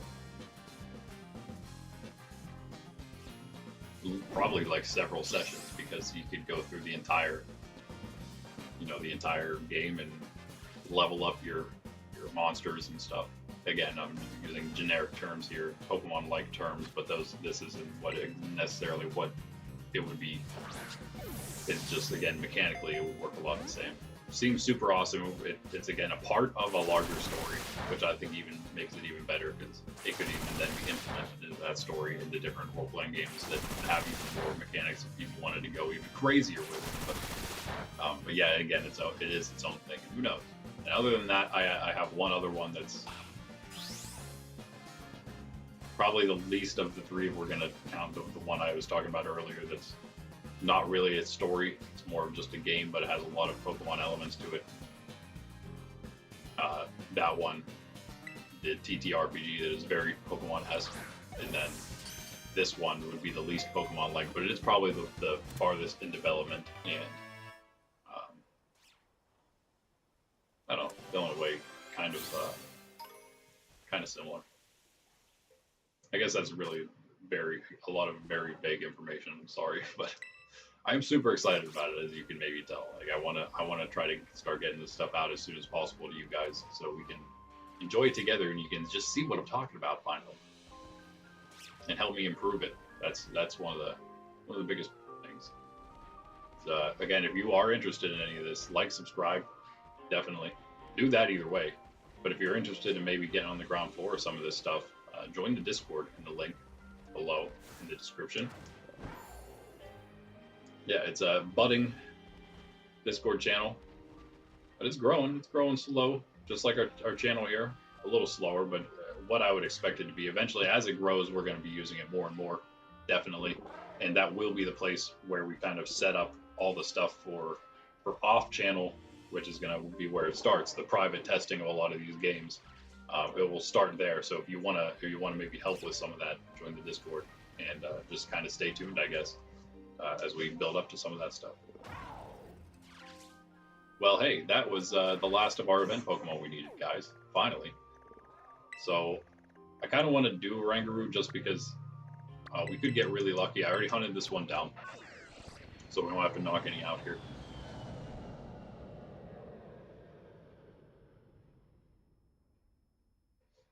There's more road work outside again today. Something happened. We'll take a quick coffee break here, I think. An hour and a half in. Might be about our halfway point here today. But perfect timing, perfect timing. Now we just need, I was hunting Torkoal recently in an outbreak, no luck there. A lot of those competitive Pokemon, I'm going to try to focus on competitive stuff too for any of you out there who like that. We kind of got away from it a little bit, but we're not going to get away from it completely. I personally don't care to ever go to any kind of actual tournament. When it comes, eventually, once I feel like I am actually good enough, I probably will do some of those online tournaments, just because why not? But that sounds like fun. I don't feel like I'm good enough to make it anywhere at all in that, though. I'd win maybe a match or two if I got lucky, but yeah, we are trying to keep sort of a pulse on the competitive scene. Again, as we have more people contributing to the channel, especially as like different hosts and creators, you know, maybe I wouldn't have to be the only one doing Pokemon content, yet we could still do more Pokemon content, you know, with somebody else helping out, right? And maybe then we do more competitive content that way. That'd be fantastic. I would love it.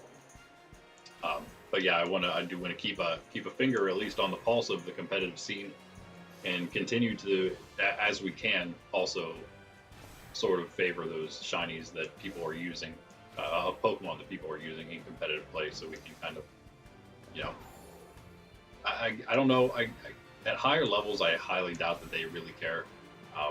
Whenever you're like a more established player, if you're somebody, I guess it just depends on how much you're willing to.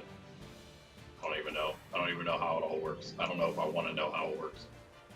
But I do feel like maybe there's the less known players, their teams, their Pokemon would maybe be a little more scrutinized than the players that have been around a little longer, and they, you know, oh, I see, you don't have all your team isn't Pokemon that all have your OT or something. Like, well, you don't have to worry about that guy as much because, you know, so and so, because he's played for, we know him, he's been around for years or whatever. Maybe that's not the case for everybody. In fact, I hear there's a lot of stories out there that, I don't know, people don't even know what. I assume they are actually using hacked Pokemon though, and that's why they get disqualified.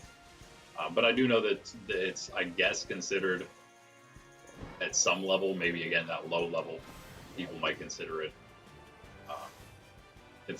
not right, a little what would you say, just bad taste, I suppose, to use Pokemon that weren't caught by you. But I don't know, that seems crazy, because then again, you watch people on these streams and they use Pokemon that have literally come from like different languages, and like, okay, well, obviously you didn't catch all those. So and they don't seem to care. So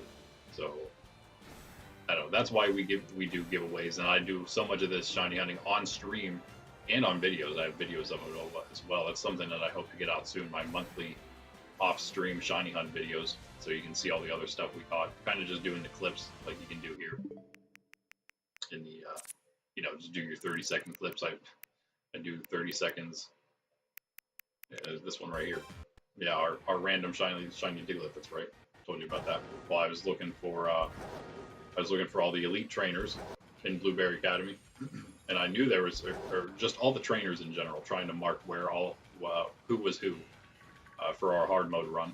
This was my main character. I'm like, oh wait a second, I'll take that shiny Diglett. Yes, thank you very much. So I get that 30 up to the point where I encounter the shiny, and then I'll get the and then I'll hit it again, so it'll record the last 30 seconds or whatever. I'll hit the recording right there, right after it goes into the dex, and you can see it's about 30 more seconds, but not quite. So I have all of those for every other shiny I catch. I'm gonna be able to put those into a video and do a little bit of commentary over top, basically just to tell you what they are, what I'm doing at the time, maybe. But yeah, so you guys know that these are all legit. The legitest shinies you can get. That's why we do so many of the outbreaks, obviously.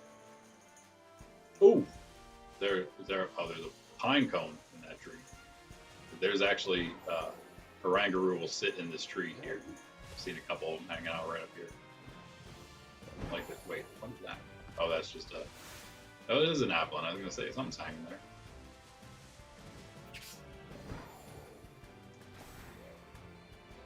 Yeah, but actually, Oranguru, this is one I suppose I'd need 3 of. If I wanted one to use on Violet version as well. One for here, one for Violet, one for the ShinyDex. And then I can't remember what his like purple cape color is, but I'm pretty sure he himself is pink as a shiny, so it should be really easy to spot. I've been working at him. I was working at him earlier today too, before I decided I should do all the events.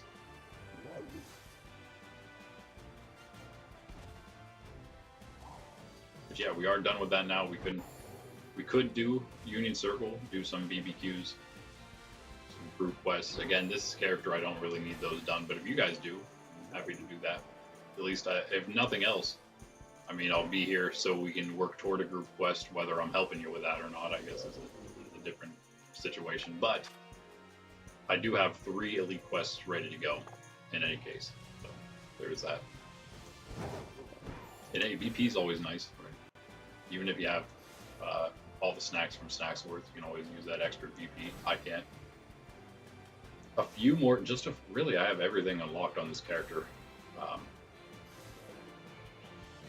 don't know if I went to the end for the item printer. I think maybe I have a couple more prints to get the Master Ball, but I'm basically there for that. Invite all the people to beat them from Paldea. I haven't done any of that yet. I kind of want to do that on stream at some point. With you guys, it's kind of another part of the game. Kind of wanted to do all the parts of the game on stream together. So that and some other stuff we have, like I don't know, whatever you got to do to maybe get some extra outfits from these Team Star people. I've seen people with different outfits that I haven't gotten, don't know how to get. We'll get those eventually. Together.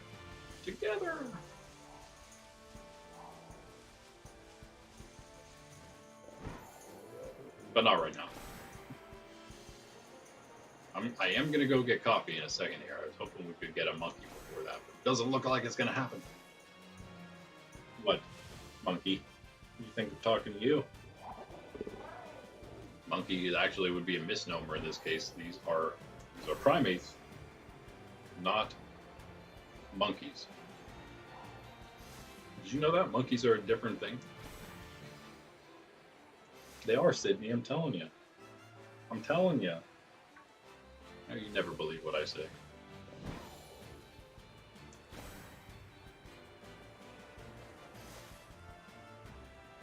Oh. Kick on me.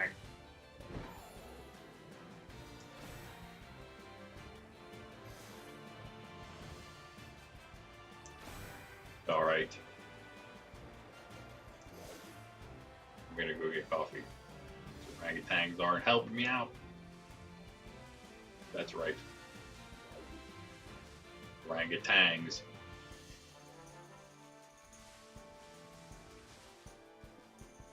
Alright, yep. I'll be right back, guys.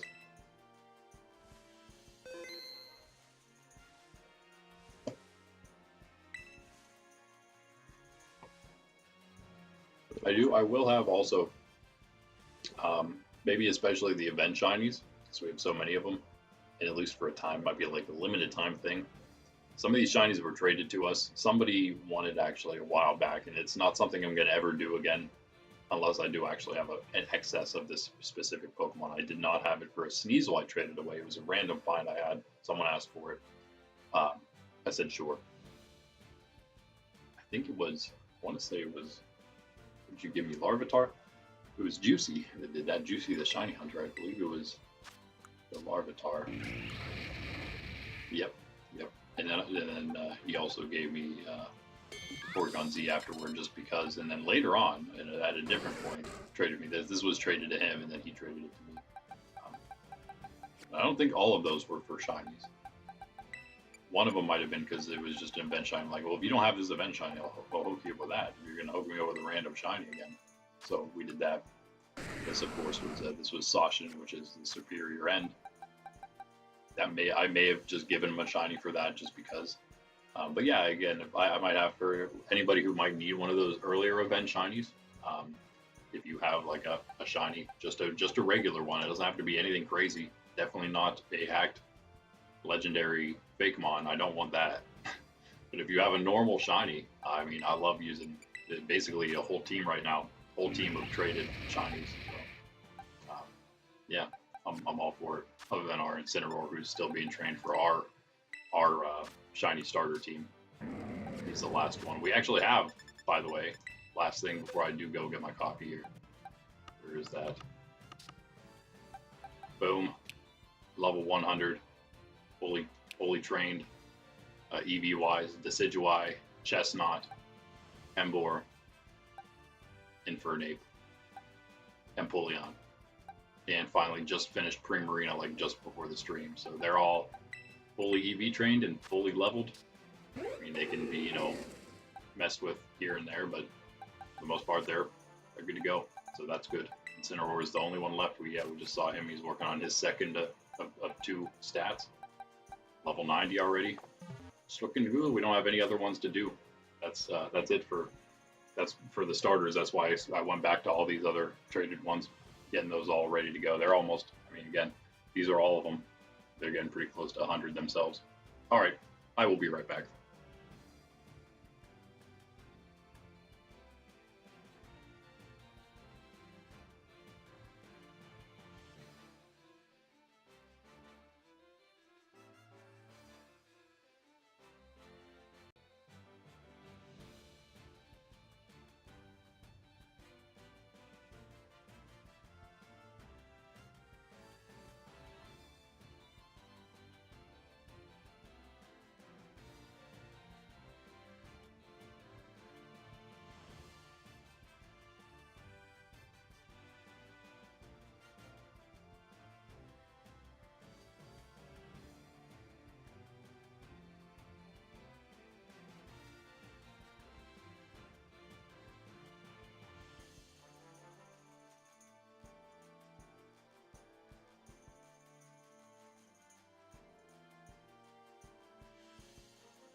about that. Coffee machine not cooperating with me. So if you needed her midstream snack, I'd say cookie, but it wasn't a cookie this time. Maybe you stay over there for a little bit while you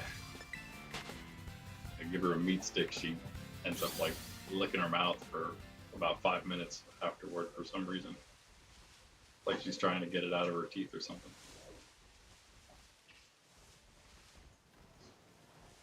But right, so yeah, here we are. What we actually wanted to do today instead of the event shinies. Oranguru, I'd be happy just with one, I think. I'm not trying to go crazy here. Just for now, if I could find one of them. Get a start on that with the deck. I mean, I think, yeah.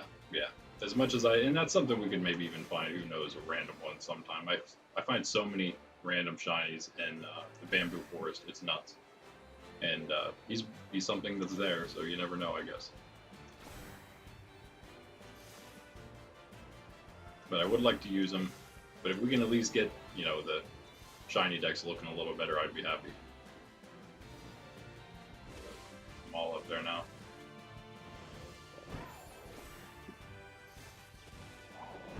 You're right down there, pup. And more noises than usual.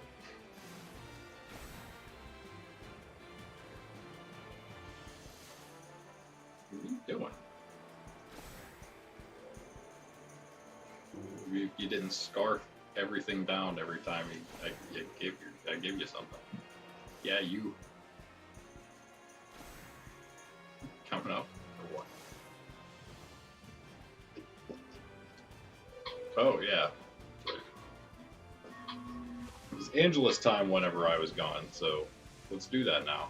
In the name of the Father, and of the Son, and of the Holy Spirit, amen. The angel of the Lord declared unto Mary, and she conceived of the Holy Spirit. Hail Mary, full of grace, the Lord is with thee. Blessed art thou among women, and blessed is the fruit of thy womb, Jesus. Holy Mary, Mother of God, pray for us sinners, now and at the hour of our death. Amen. Behold the handmaid of the Lord, be it done unto me according to thy word. Hail Mary, full of grace, the Lord is with thee. Blessed art thou among women, and blessed is the fruit of thy womb, Jesus. Holy Mary, Mother of God, pray for us sinners, now and at the hour of our death. Amen. And the Word became flesh and dwelt among us. Hail Mary, full of grace, the Lord is with thee. Blessed art thou among women, and blessed is the fruit of thy womb, Jesus. Holy Mary, Mother of God, pray for us sinners, now and at the hour of our death. Amen. Pray for us, O Holy Mother of God, that we may be made worthy of the promises of Christ. Let us pray. Pour forth, we beseech thee, O Lord, thy grace into our hearts, that we, to whom the incarnation of Christ thy Son was made known by the message of an angel, may by his passion and cross be brought to the glory of his resurrection. Through the same Christ our Lord. Amen. Father, Son, Holy Spirit. Amen.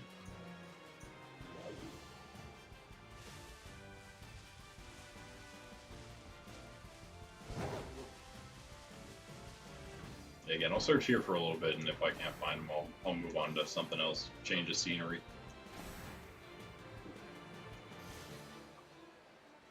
I have Skrelp on there. I think it's just going to be Squirtle, though. I don't really feel like trying to deal with Skrelp right now. Diving down constantly. I don't know if they really dive on you. Like Dratini and Dragonair will do that. If you go toward them, they'll just go under the water, and you can't get to them, can't auto battle them or anything, and then they're just there until you do get them off the screen, or you do something to make them all come back up. Which I think if you battle one, for whatever reason, that makes all of them come back up after the battle ends. I'm pretty sure, but anyway, I don't really feel like dealing. I don't know if that's what he does, or if he just sometimes is under the water, annoyingly, but I don't want to deal with it. So probably going to be that Squirtle outbreak, which I haven't checked out at all yet. I will hunt that thing as much as I can, really. Definitely any starter, really, but definitely Squirtle. I mean, are you kidding? I can't wait till we get a Totodile outbreak. I haven't had any of those yet. I love Totodile. I love Squirtle too, don't get me wrong, but we got one already. Need 3 more for the ShinyDex, however. And anything after that is yours, potentially. How about that? And not all event shinies that we have for giveaways, not all of them are events. We do have all the events back to Fletchling, but we don't have any Starly or Pick-a-Peck. We have the Fletchling, and we have everything after that event. Can't remember what came after that. But we got it.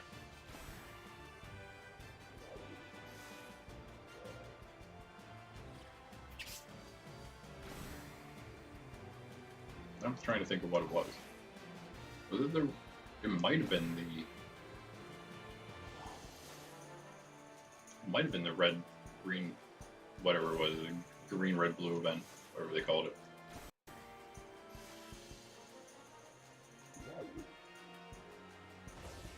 That was a huge one.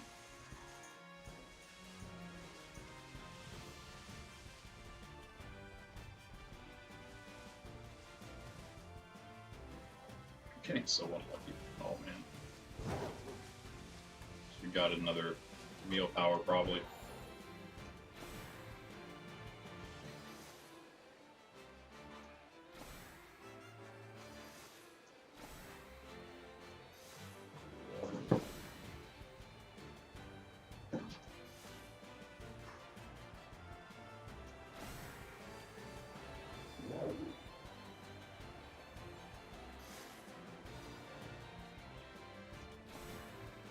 They do something with the power lines outside again. I think they were doing the same thing 2 days ago. Weird. Everyone's coming by doing something with the power lines.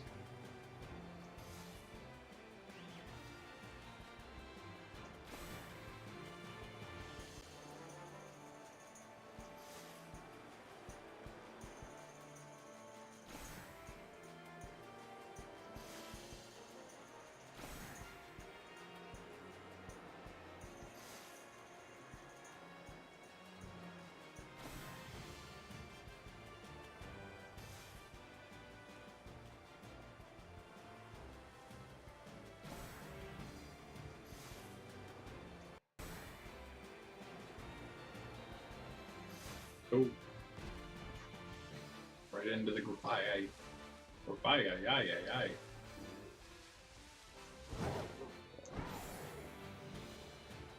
Yeah, oh yeah, I was gonna mention other than I said it before.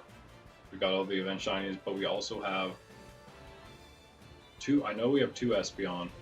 We have other evolutions. I believe I only have one of everything else. We got an Umbreon. We got a Vaporeon. I may have a Glaceon. But we actually hunted an Umbreon relatively recently, specifically for you guys. So we got that for sure. I think that same day off stream I did a Vaporeon, again for the same reason, just for you guys. I have a few already, so I got one more, so I knew for sure I had enough.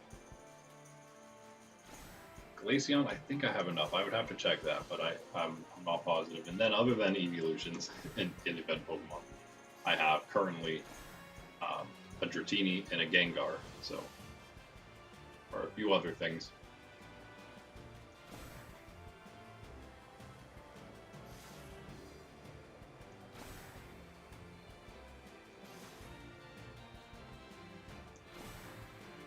If we ever really get lucky on here,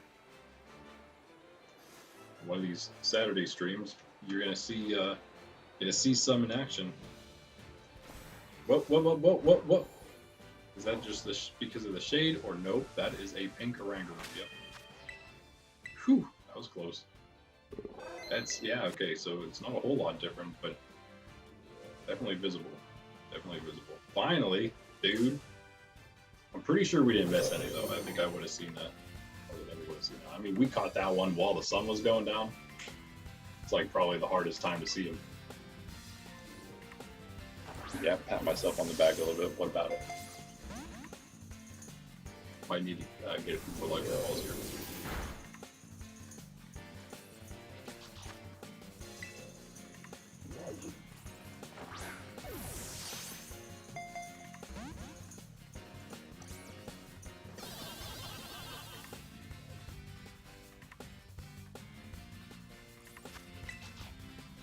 Oh yeah, we're gonna have enough for this guy. Come on.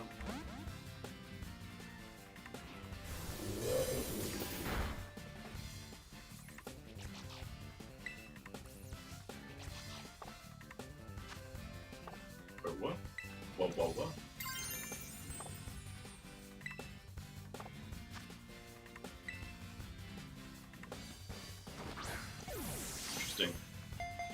Flying Terra. Whatever it was from our raid. Must have been.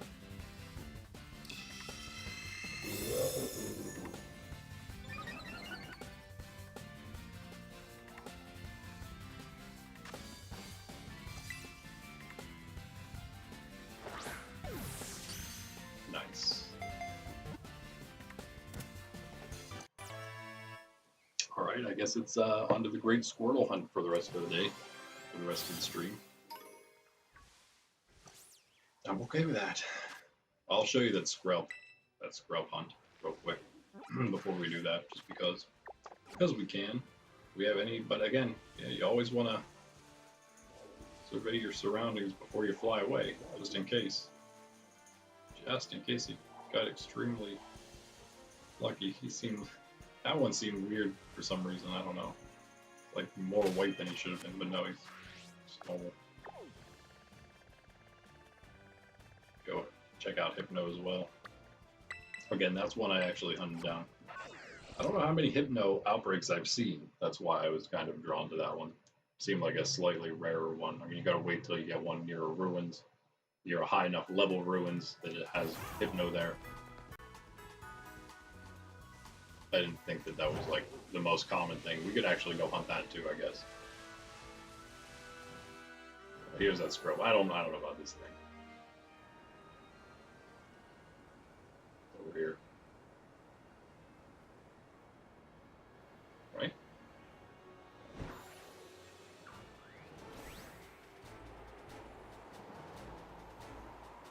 Right? But we should have seen it by now. But more off the coast, yeah. I figured we would have seen it as we approached. I guess not.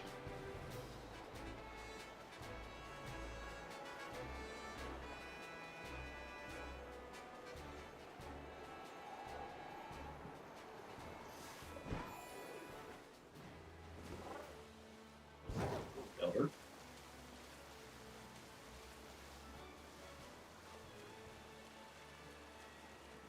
Yeah, not horrible, but.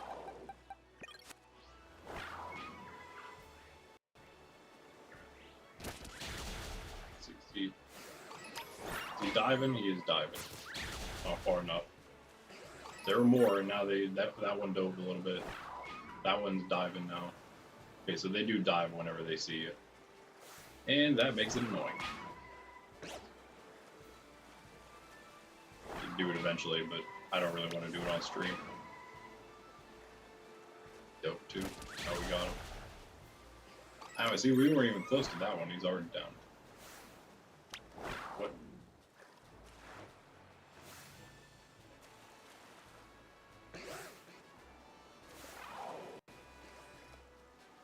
I think they're like, aren't they like blue or something as shinies? Like their entire body.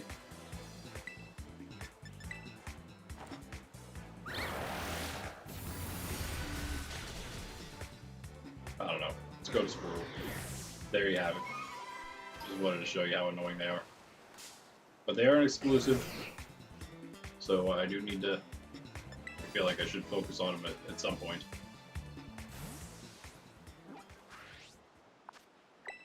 But not right now.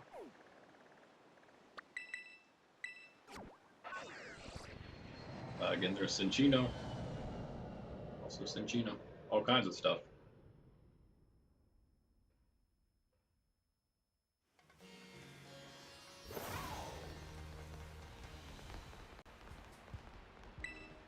Time trial.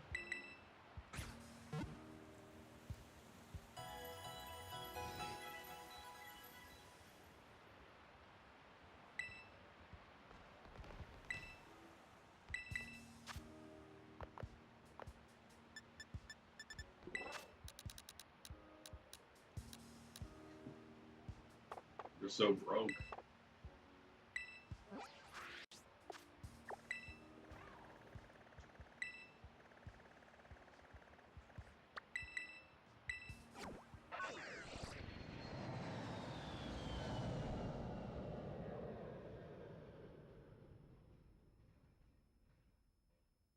Go sell our wares.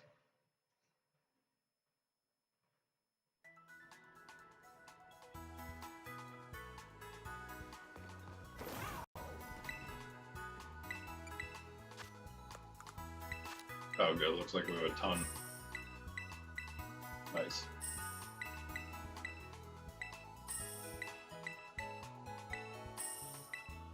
Oh yeah, I probably got a decent bit of this from the item printer when I was leveling it up. Which I could do more of, I meant to, but I didn't. My Violet version has it all done. Although I don't have too much BP on there. This guy's got like 15k BP still. Plus is maxed out right now on Elite Quests, so yeah, I got a lot of BP on here right now. Plus I bought everything, I don't have a whole lot to spend it on. Item printer and meal power, that's about it. Speaking of, let's also do the meal power for Squirtle right off the bat, why not?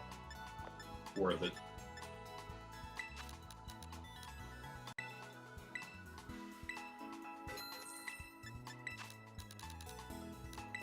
Let's go with 70, that'll be enough for now, right? Maybe.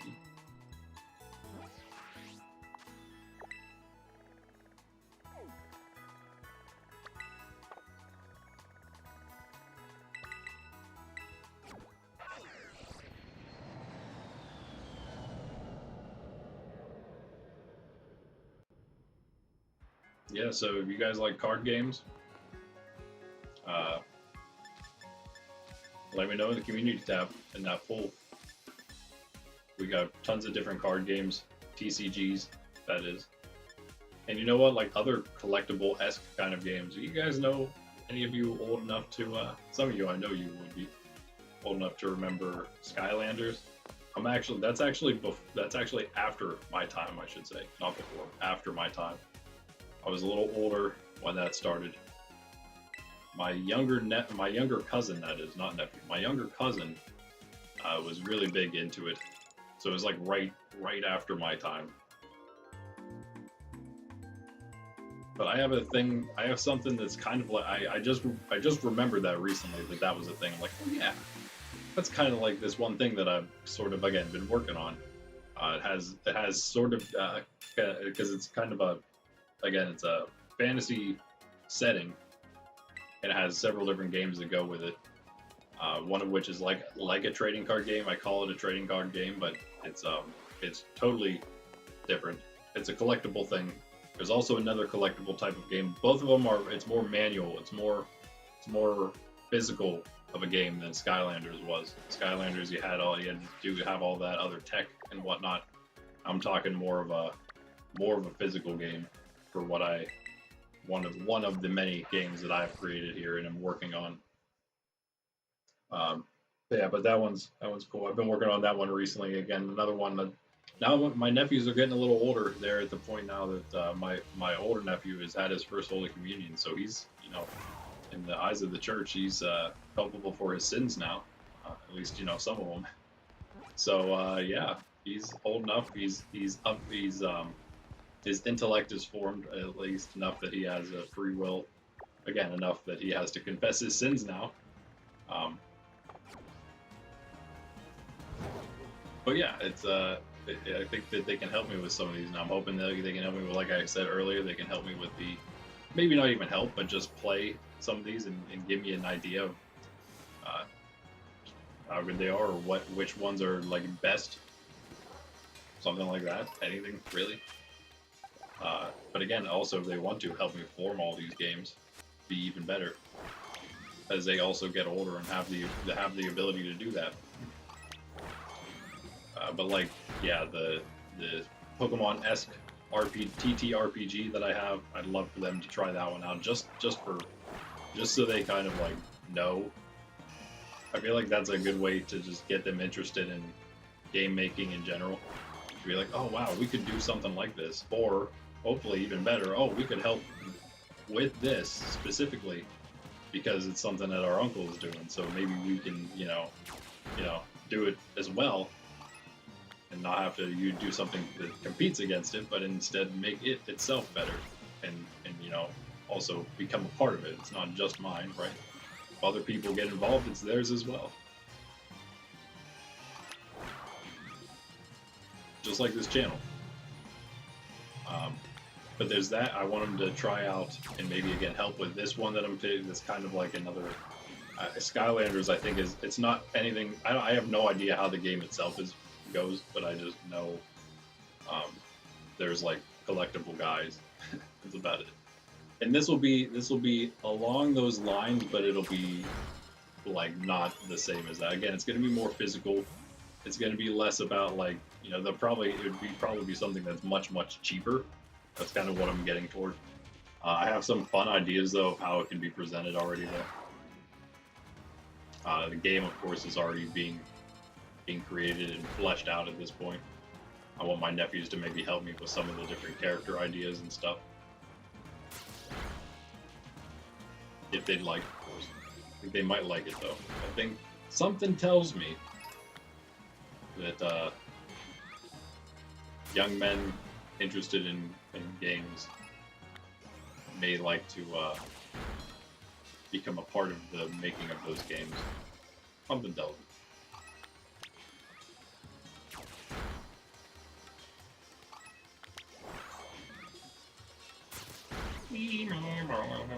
Mr. Z, that's a shout out to one of my teachers from school.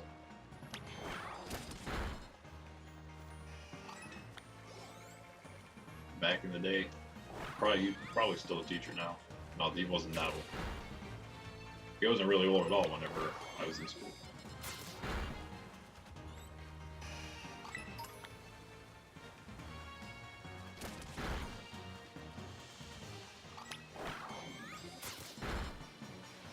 Bear in mind, I say that as an old guy myself now. Even just trying to make myself feel better, right? Yeah, again, of course, we're looking, maybe many of you already probably know, I'm sure, we're looking for a lighter blue Squirtle with a very bright green shell. Sydney's already asleep. She's such a goofball. I wouldn't mind getting a Chinchou or a Lantern Shiny while we're at it. I love those guys too. The infamous Squirtle, though, guys, this is one of the first, I think it may be the first shiny that we had and missed on stream. And not only did we have it and miss it, we literally were battling the thing and ran away from it in a despawn. And I found out since then that is absolutely the case, that when you're in Union Circle with somebody, if you go into battle with a Pokemon and then you run away from that battle, you will despawn the Pokemon. It doesn't stay up in the overworld like it does if you're by yourself, and that was the case. So I ran away from the Squirtle. We were in Union Circle. I in fact did it because I was considering maybe giving it to oh man, who was that back then? Was that Pokéleo maybe? That was a while back. I think it was. Yeah, it was. I was just gonna I was considering it. I don't know. He may have ended up saying, no, you take it. I insist, and then I would have probably. But we didn't have a chance to get to that point because it just despawned after I ran. So again, I learned a valuable lesson, just like I learned a valuable lesson in hitting the sleep button real quick on my Switch and realizing that ends your connection for Union Circle. I know that now as well. So just learn your lesson whenever you make mistakes. That's what it's all about. But we do have, again, like I said, we do have plenty of Squirtle. Now, I didn't have any other ones at that point. That was the very first one, and I was extremely excited about it because I'm pretty sure Squirtle was my very first starter. So long ago, I can't remember who exactly I started with for the very first time. But I'm pretty sure it was Squirtle. So that would be cool, but I missed him.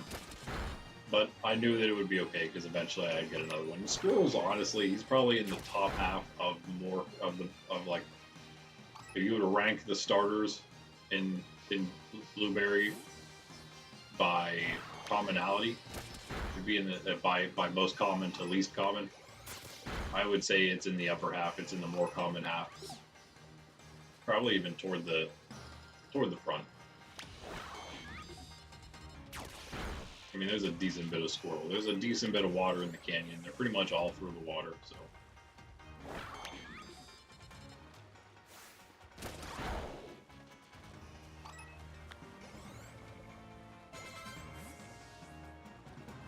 then more evidence that, of course, is that I myself have had several Squirtle outbreaks. I would say probably like top 5, maybe most, as far as starters go. Maybe. Trying to think of who would be more. Well, there's like Poplio, Rowlet. What did I get? Oh, Piplup, Poplio, Piplup, Rowlet, and there was and Oshawott. I feel like I get that a decent bit. He's just super hard to hunt. Might not be Turtwig, Chikorita. I haven't had a whole lot of them, but I feel like I should have. Bulbasaur, I haven't had any of them, but I feel like he's not all that uncommon. Charmander, I've only had one, but he's like all over the place in this man, and that one's very surprising. The only one I had was probably the absolute worst outbreak area I've ever had. I couldn't do it. I couldn't hunt it. I've hunted in some horrible areas, but I've hunted in some rough necks of the woods, but nothing like that. I ain't never seen nothing like that. But you guys love listening to Porygon Z.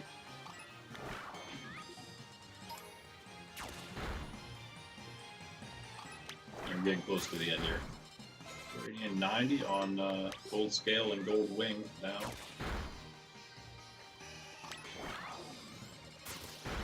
What is 95? Okay, come out soon then.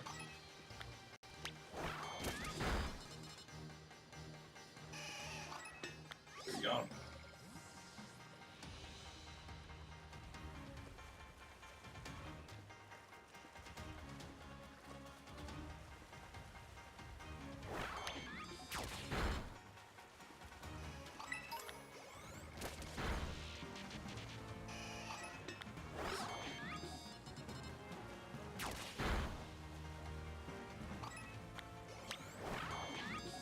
I think I said this before, a fun fact, I was hunting Squirtle. The last time I hunted a Squirtle outbreak was when Pope Leo got elected as the new Pope.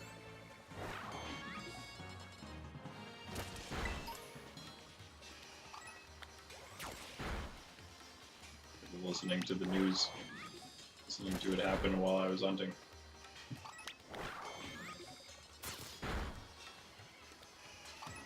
This is a nice area though, just because we can kind of fly back and forth. I feel like we should be able to see the shells pretty easily. See any bright green shell, it's a pretty obvious one. Should stand out more than anything else. Kind of the same with Chinchu and Lantern. You're gonna see those sort of neon green lights a little easier as well. Maybe not whenever it's nighttime, but wait, is it nighttime or is the sun coming up? I think it's going down.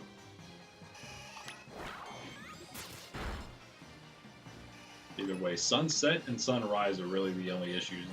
Nighttime and daytime themselves aren't usually too bad. It's the weather and it's the twilight hours, dawn hours that are the worst.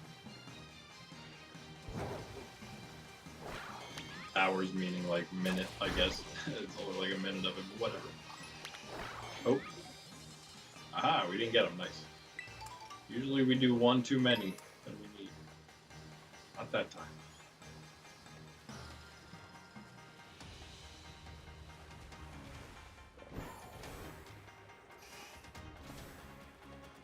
Back and forth, gain some altitude without despawning too much stuff. No Squirtle way out there now.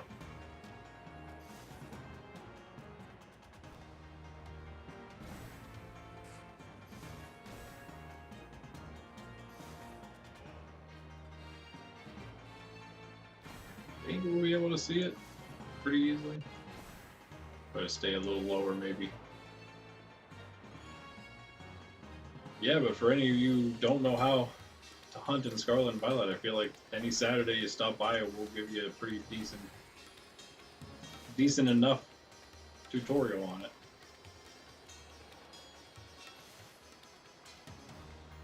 Flying makes it so much easier. Spent a lot of time not having this.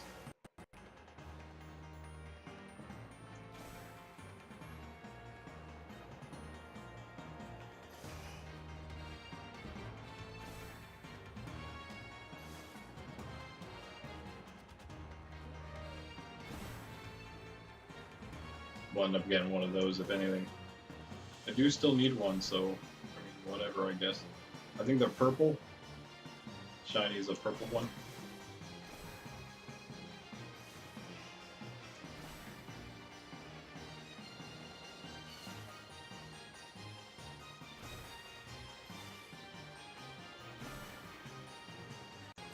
Unfortunate that they always want to spawn so far away from you.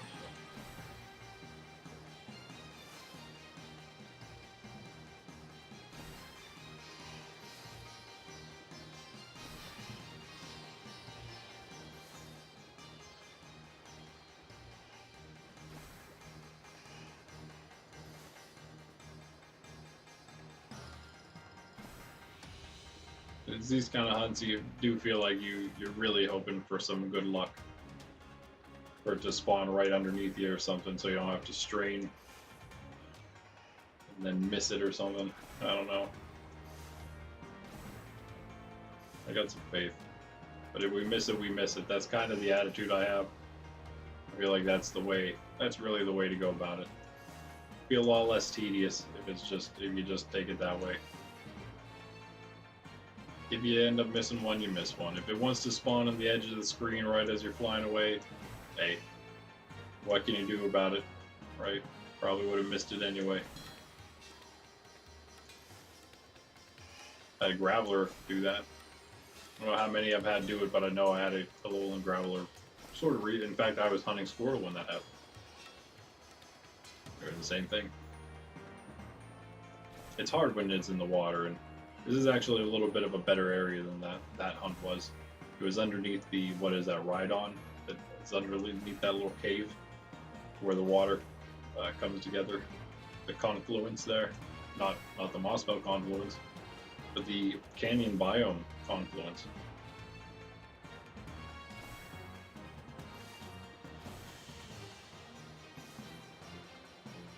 Yeah, it was kind of hard to get them to spawn in the right way there. It's pretty good though. Imagine if it was on land, we'd have this nice ledge right next to us. It's a real high cliff. You got a cliff next to your hunt, your outbreak, and it's high enough that stuff's not spawning on top of it. It's so great. It really limits the area they can spawn, and you just stand basically right next to it.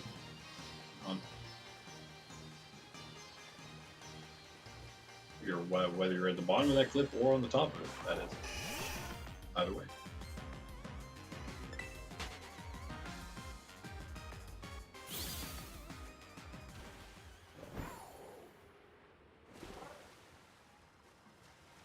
Yeah, I'm trying to think now.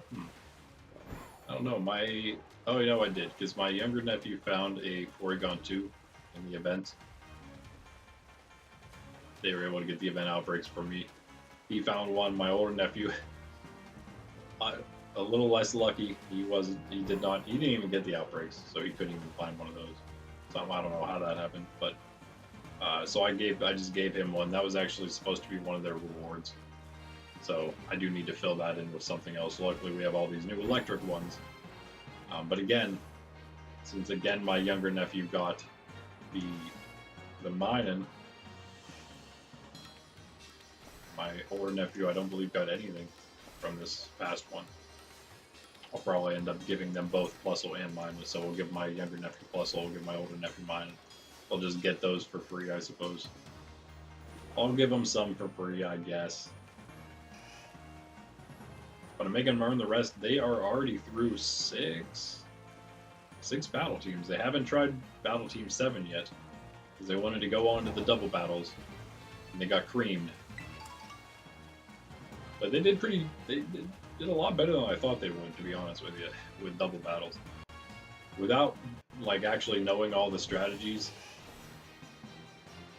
they did very well. And there's like, what, 10, 15, maybe, probably not more than that, but at least like 15, maybe up to 15% of moves that are basically just for double battles. I'd say 20% that are only double battles viable. Maybe 5% in there that are not necessarily double battles moves, but really just not good unless you are in double battles. But yeah, with all those, I mean, yeah, there's a lot more to learn. The game, I think, does a good job of teaching you, as long as you're paying attention, which is now what I'm trying to do for them, teach them all those different mechanics that the BB Elite 4 was attempting to teach. So it's like, oh, I see. So there's this tailwind thing that works really well. Nice. Okay, maybe I'll utilize that kind of team comp. Or, oh, yeah, this trick room is really annoying. Maybe I'll try a trick room team sometime. Like, right, boom, right there. Now you have tailwind and trick room. You know that those are ways of building teams. And then dealing with like the protect Pokemon constantly, or the Pokemon that all those different little things. The helping hand. I don't know if there's any helping hand users in Elite Four, but stuff like that where reflect and light screen. That's something that they've already had to deal with. My evolution team, my nephew's now, he's understanding. Also, they're watching the Let's Go Pikachu series, which is very informative.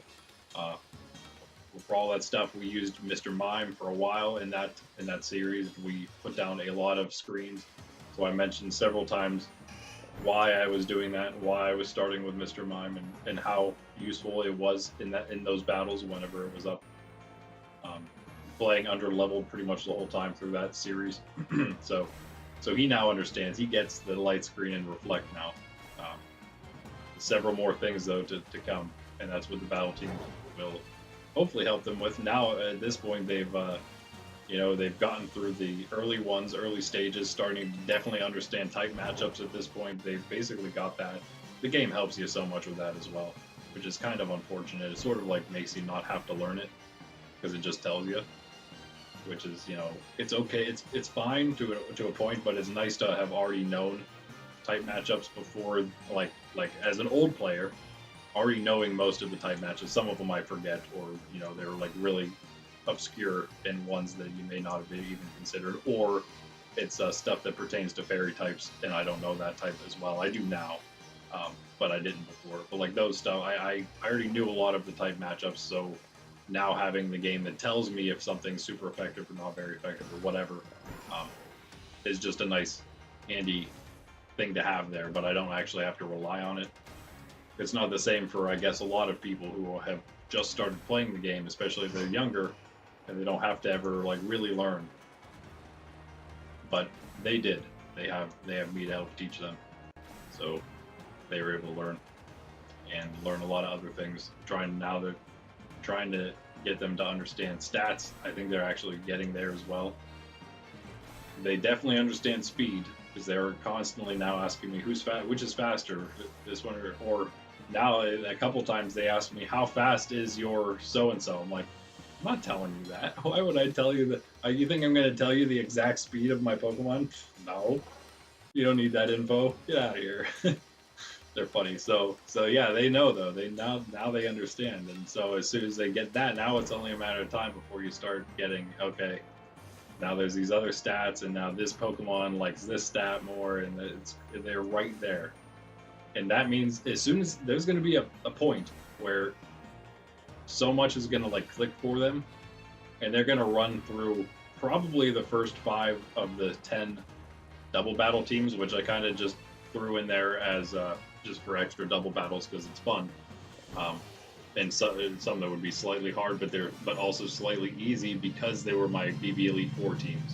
So they're catered toward beating the Elite Four plus then Kieran. That would be the hardest one because it's not a type specific matchup. But just for instance, the one that they battled against, they didn't beat it, but they have a very good chance, I would say, of doing so next time. Now that they know what they're dealing with. It's all basically ground and water because it was for Crispin. So they have their weaknesses. If they can, again, use that type knowledge, they know type matchup knowledge they've gained at this point, if they can implement that, then they can easily take down the first 4 teams at least, and then get themselves to that level 5 of the 10 double battle teams, which is the team I used against Kieran. But that'll also be slightly easier because they will have already faced off against all the Pokemon on that team, just not as a singular unit. Because I would have been using all different ones and then put in like kind of the best ones for Kieran at the end, which will always every team though includes Ogerpon, Rotom, and Blood Moon Ursaluna, of course, Rotom and Ogerpon both switching their types every time. Throws a wrench in some of it, but you do know you are at least dealing with those two, plus Blood Moon Ursaluna, because I just wanted to use it every time because it's awesome. It's not, honestly, it can be super strong, but it is so squishy. It is so squishy in certain situations. I think what it does, it's, do we have one here? Is it special D is really low? Something's really low on it. In fact, you know what? I don't know if I do have one. I think it's in home right now. Yeah. Yeah. We need to move our Kitakami. We need to move all our legendaries over here because, yeah, we can't get shinies of those yet. We might as well. We have more than one set on home right now. I'm pretty sure. I don't have any on my Violet main either. Plus, we have extras from the playthroughs we just did. Some of those I was using, like Ponyo, the Ogerpon, and Curse Blood. I guess that Blood Moon Saloon, he didn't get a name. They're on Violet version right now, where all the Violet teams are. But yeah, once it starts, something clicks and the strategies start flowing, and they get it. Once they start getting it, how everything works in the game, they will probably breeze through at least those 4 teams that are type specific. They'll probably breeze through the next single battle teams, which they didn't even try yet. Level 7, probably level 7 and 8, easy enough. 9 and 10, that might be getting a little tougher. But if they start coming with some strategies and with the understanding, again, another thing is just once you realize that you gotta just play maybe one step ahead. It may not always go your way, but it's probably usually the best idea. Try to just always trying to read what your opponent's going to do and react to that. You don't always have to. Again, if you have a play that works both ways, potentially that's what you want to do. Again, in single battles, it comes down to that a lot, and this is what they need. If they can get this, then they can probably do a lot better against a lot of these teams. Oh, I have a bad type matchup, or I have a neutral type matchup, so do I want to, or let's say neutral, do I want to attack into this and just stick with it and, hope that I can just get some decent chip on either this Pokemon because he's getting my opponent staying in, or he's going to switch out, but I feel comfortable enough that I can do something to whatever Pokemon comes in. So I'll just stick in and do some. And that's when you start. That's when you start gaining your advantage, when you can get that free chip on switches, especially if it's substantial enough. If you can call it right, you call the move you're using, and that's where it helps. It's like, okay, well, I'm in a similar type matchup, so I'll use something that. Well, this could be, I don't know, this is a super effective move, but maybe since it's an obvious switch out for my opponent, maybe instead of using that super effective move, I'll use the regular effective move. So I either could call a switch into something that, so I'll do regular effective damage to whatever happens. Either you stay in and I do regular, or you switch out and I also still do regular, instead of you switching in something that's not very effective against the thing. Super effective now. You see what you guys, of course, you all understand that. That's what they have to get. And once they get it, they'll breeze through at least the next battle team. I would say probably the next 2, and probably some of these double battles for sure, just because they're so type specific. It's kind of like taking on a reverse version of the Elite Four.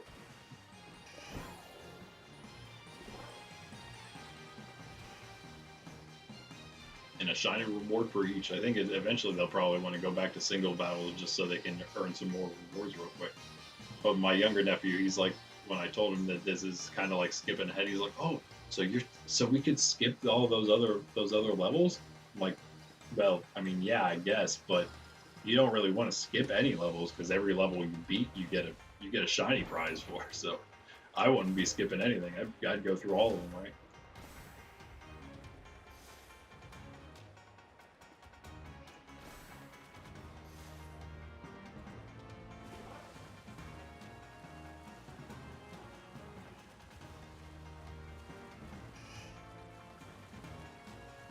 Sandwich left anymore? A little bit. We're gonna get another one immediately. Let's keep on using it. We have so much BP right now.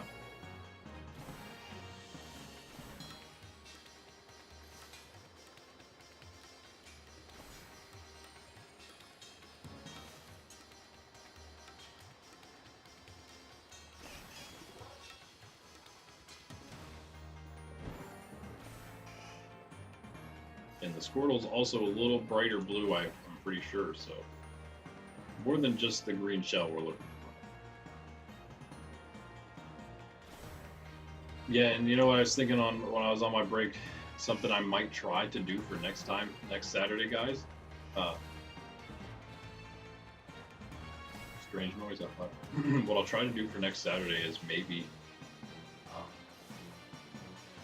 I don't know exactly what it'll be, but I want to try to like get more and more substantial things to come to you with pertaining our games that we're creating here.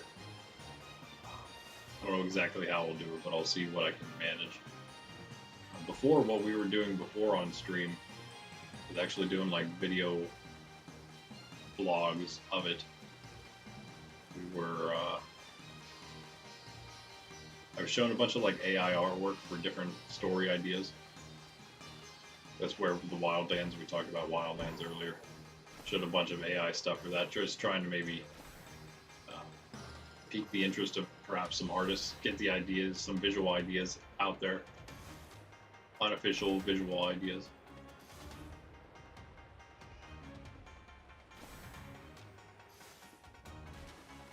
But just trying to build something up. Build up some hype or something, maybe, I don't know. It's also by someone, I remember somebody stopped by and asked why I had Marvel characters on my video thumbnail. I said, oh, well, they're not supposed to be there. They're also not Marvel characters. But it wasn't supposed to be the thumbnail. It should have just been my logo. Which it should also be now. Or it's probably a thumbnail of some part of the game currently that we're playing. But anyway, it wasn't. So I was, oh, thanks for telling me. I need to change that. I thought I did, but apparently whatever I did didn't work, so I had to do it again. And they're like, it's also on your banner, on your page. I'm like, well, it is supposed to be on the banner.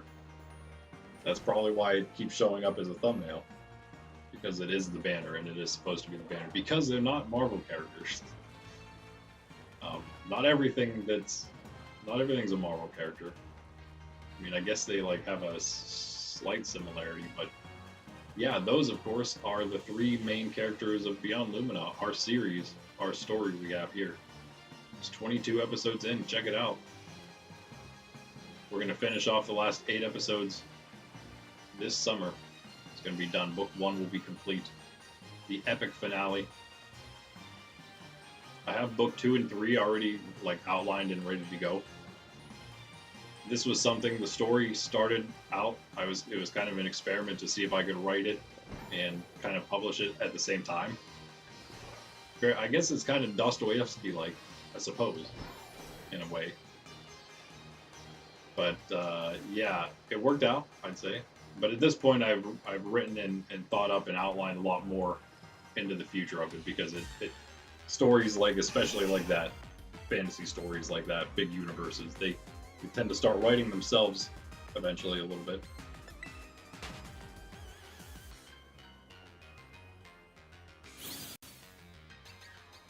Yeah, and I also mentioned, once we get that out, I am going to maybe do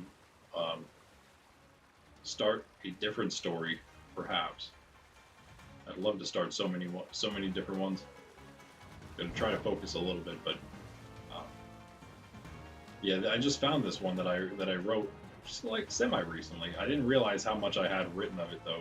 It's kind of like a nice, what I said earlier was a nice concise short story series. So it's not like something that's gonna drag on or anything. It's something that I could maybe pump out like, I don't know, what would it be, 7, 8 episodes perhaps? I don't know. I think I try to make it 7 based on what the story is.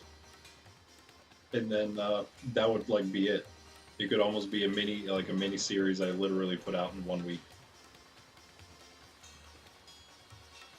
And every part would be, I don't know, maybe not even an hour, but it'd probably be longer than an episode of Beyond Lumina, because it's it's an entire story in one episode, an entire short story, of course, but still an entire story in one episode. So probably be a little longer than that. I mean, Beyond Lumina, 1 episode of that is 10 pages written.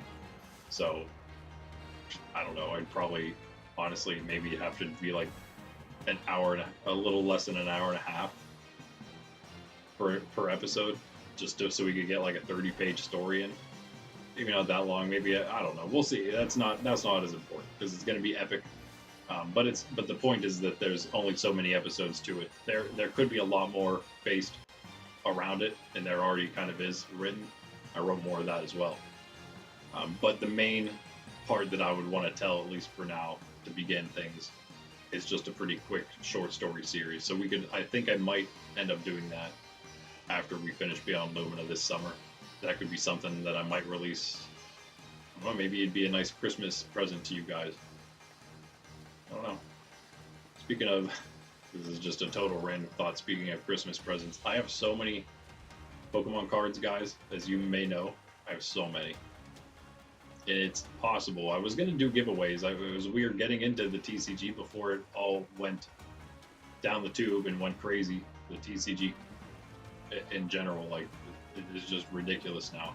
I have interest in it, but it just makes me so sad to see the state of it right now, and that's actually what's kind of driving me to do more and more of my own stuff, because I'm just so tired of dealing with this secular world and the way it destroys everything that it itself creates, because it's so greedy most of the time.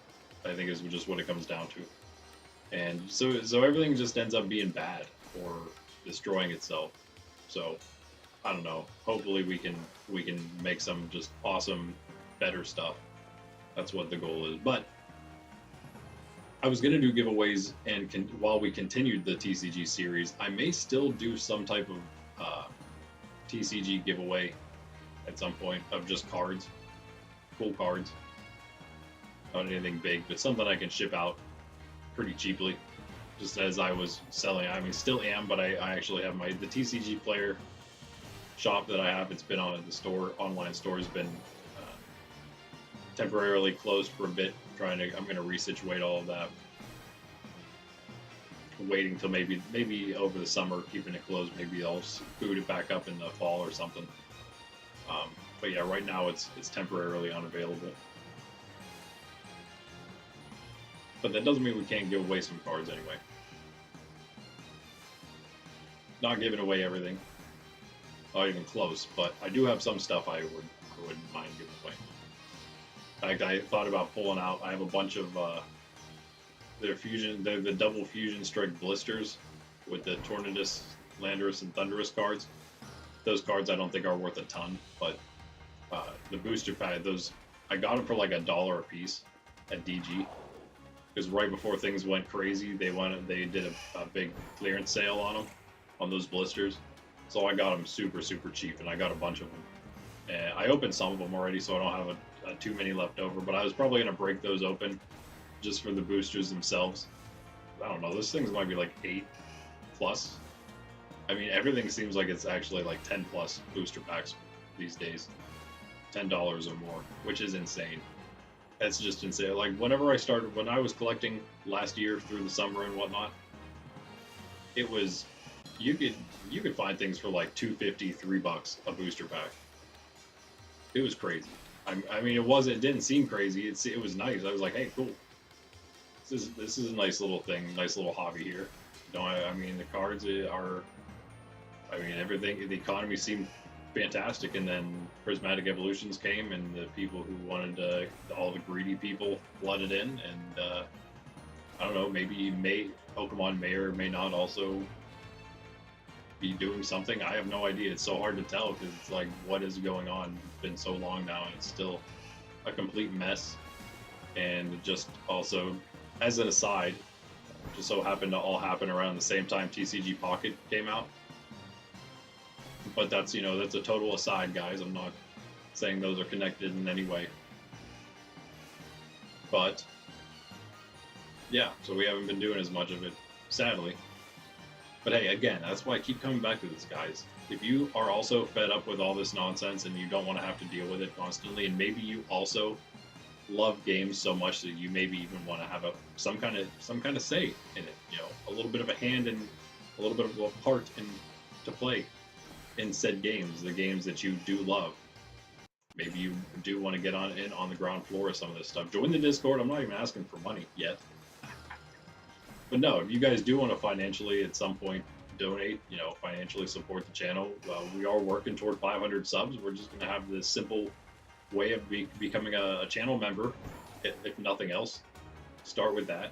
Maybe open up a Patreon or something at some point, but we'll do that whenever we actually need to. Maybe something that's like a GoFundMe or a Kickstarter that is more specific toward Nerds Templar games. Creating those instead of the channel at all. Something that's apart from that, but still, of course, our brand.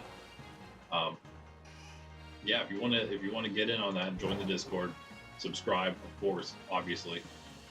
Join the Discord. Stay tuned. It's a growing community over there as we also then get it's a bunch of it's basically just the biggest fans of the channel, and also, but I hope those biggest fans will also want to take part in this stuff. So join us.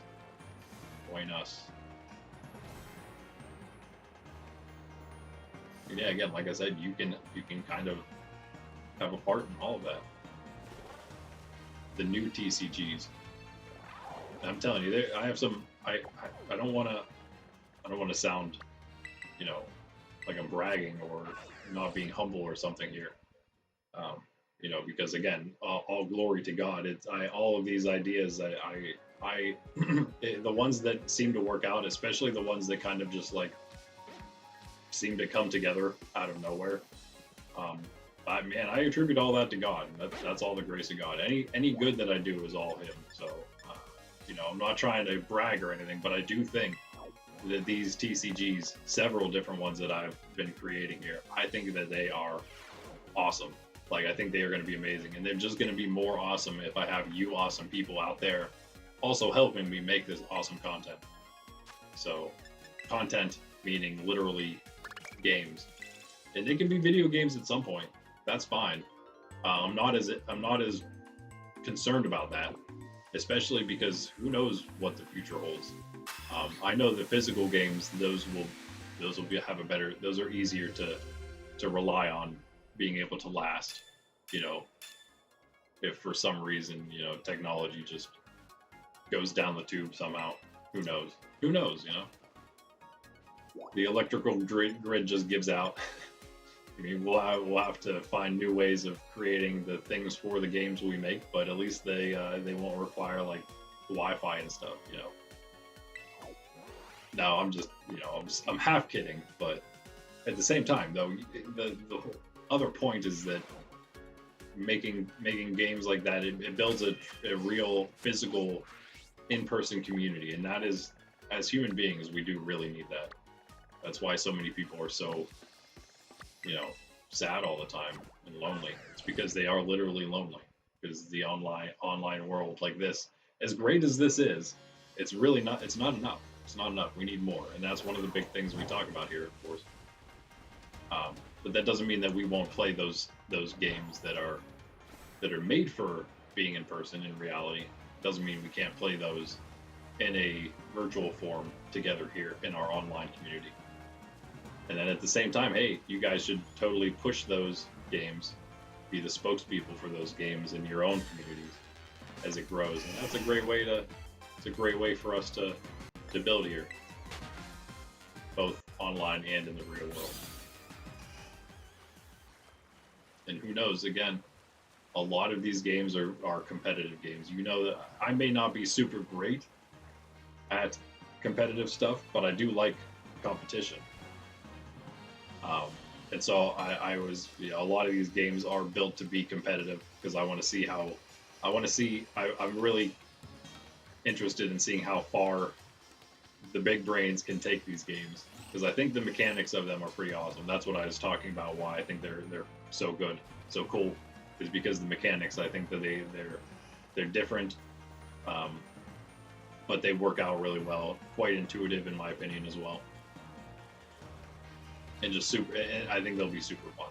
Just wish I had people to test them with someday. There's one trading card game, I actually have a lot of the cards themselves printed on like half as thick, what do you call it? Card stock it would probably want them that you probably want it to be on. But they're thick enough that I could put them into a card sleeve and they can act as pretty much trading cards that are just kind of low quality. But it's perfect for testing. Just waiting for the time where my nephews actually want to try it out, because I have literal decks worth and more than that of these cards that I printed already. And again, that's actually the Wildlands game. One of the it's from the Wildlands series. But that's not the only trading card game. We have that. We have one that's that would be kind of like the main TCG of the. It sounds like a lot, but you know that's what happens. That's what you do. You like our main TCG. But then I have kind of, they're not really necessarily offshoots, but other great TCG ideas. They would be kind of something to run in tandem. Totally different things though. I got a list of about 35 to 40 games that I'm working on right now. As I was just looking through that list, I think I'm most concerned about, you know, it was weird. I had there was this weird moment where not only the moment, it was about the same moment last night when I was looking at that list and I kind of saw, it was like it broken down into these nice sections of where I could like tangibly see what I could maybe do to get it out alongside of some other stuff. Hopefully again in the near future here. But I also had this weird moment of feeling like, I think these are all the games. Like, are they all now listed? Maybe not even, I might not even make all of them that are listed. There was this moment where I'm like, that's it. I have the list here. The entire list of games. It was weird because I never had that feeling or thought before. Like, it was always like, oh, I can make another game. There's this. You never know when I'm going to come up with another idea. I'm not saying I won't come up with another idea because it was, I don't know. Maybe I won't. Maybe that was it. Maybe God's like, no, these are the ones. That was the Holy Spirit trying to inspire me to now focus on the, I don't know, maybe 25 to 30 games that were most important on that list, and just get those out there.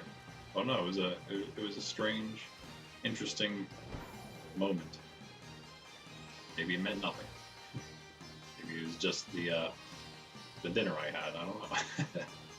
But anyway, what's up? What's going on here? We are about to hit 3 hours in. Kind of getting tired of looking at these Squirtle. I'm sure you guys are getting tired of listening to me ramble. Maybe you're not. I hope you aren't. Well, maybe you are, but hopefully it's at least enticing you to want to see this stuff come out. And again, the best thing you can do right now, just stay tuned, subscribe, absolutely the most important thing. Watch time is big, but you know what, guys? Watch time is going well for us as we make our way, as we approach our first goal here on YouTube. It's more than just a sub goal. You need some other milestones you have to hit, but really subs, I think, is really the only thing we need to worry about. If we get that to 500, everything else will fall into place by then as well. So we're just, our goal, again, I think is a realistic goal, and it still is at this point, halfway through the year. We are halfway to 500. I want to hit 500 subs by the end of the year. That's going to unlock the monthly membership thing, as well as super chats. So there will be ways of financially supporting just straight through YouTube that way then, which will be great. If you guys want to do that, then that will be available eventually. But yeah, the biggest way you can support is just helping us hit that 500 and staying tuned. And again, maybe joining Discord and hoping to maybe get your help, maybe testing these games, or even some feedback or ideas in regards to making them if you're interested in perhaps going that extra mile. Because Nerds Templar Games, we're going to need some staff eventually. Just saying. All right, but that's it, guys. I think I will call it here. Thanks for chilling. I appreciate it, as always. I may or may not be here for Arceus tomorrow. I may also be here for the first time for that new Sunday stream series I want to start. May start tomorrow. We'll see. I do have a few other things I'm working on more like just video, straight up video game wise. May be coming out soonish. We'll see. I don't know. Kind of backed up on some stuff already on the channel, so of course, as always. But I'm hoping to catch up here this week. We'll see how that goes. We're here every day of the week, other than perhaps Sunday. That's still up in the air right now. But every other day of the week we're here. Monday, Wednesday, and Friday we do our hard mode. So that'll be next. If we don't stream tomorrow, that'll be next. Hard mode challenge, level 2 right now. We're at the end of this Scarlet and Violet. We're in Blueberry Academy again in level 2. Tuesday and Thursday, we just play some, it's a casual playthrough of all the games right now. We're going through everything because I haven't played any of these until recently now. Played through this several times. Played through Arceus now. Almost the entire complete way, getting level 10 mastery or level 10 research and everything. Playing through Sword right now for the first time, then we'll get into ZA when that comes out, and then back up into Brilliant Diamond for the final one, because we also, of course, did our Let's Go Pikachu series, video series, and that's all completed now as well. So that's Tuesday. Thursday we play Sword then, and Saturdays we do this. And again, every stream is morning 9:30 a.m. Eastern Standard Time for the start, somewhere around there. And we go at least 3 hours, usually. And we'll usually go longer on Monday, Wednesday, and Friday for those hard mode playthroughs, trying to get through that level 2 as kind of as quick as possible. I think it worked out pretty well. If we can get through, I'd be so happy if we can get through in the next 3 streams. That'd be 15 total. It took us 16 to get through level 1. If I could get through 50, even if I could get through level 2 in 16 streams, I'd be happy. But 15 would be the end of the week, so we wouldn't have to do any extra for the next in the next week. But we'll see how the Elite Four goes themselves. That was, of course, the toughest part last time. It's of course going to be the toughest part this time. That's all I got, guys. Thanks for chilling again, Randy with Nerds Templar. I'll catch you later. If I don't see you tomorrow, have a blessed Lord's Day. And Sydney says goodbye. Peace out. All right.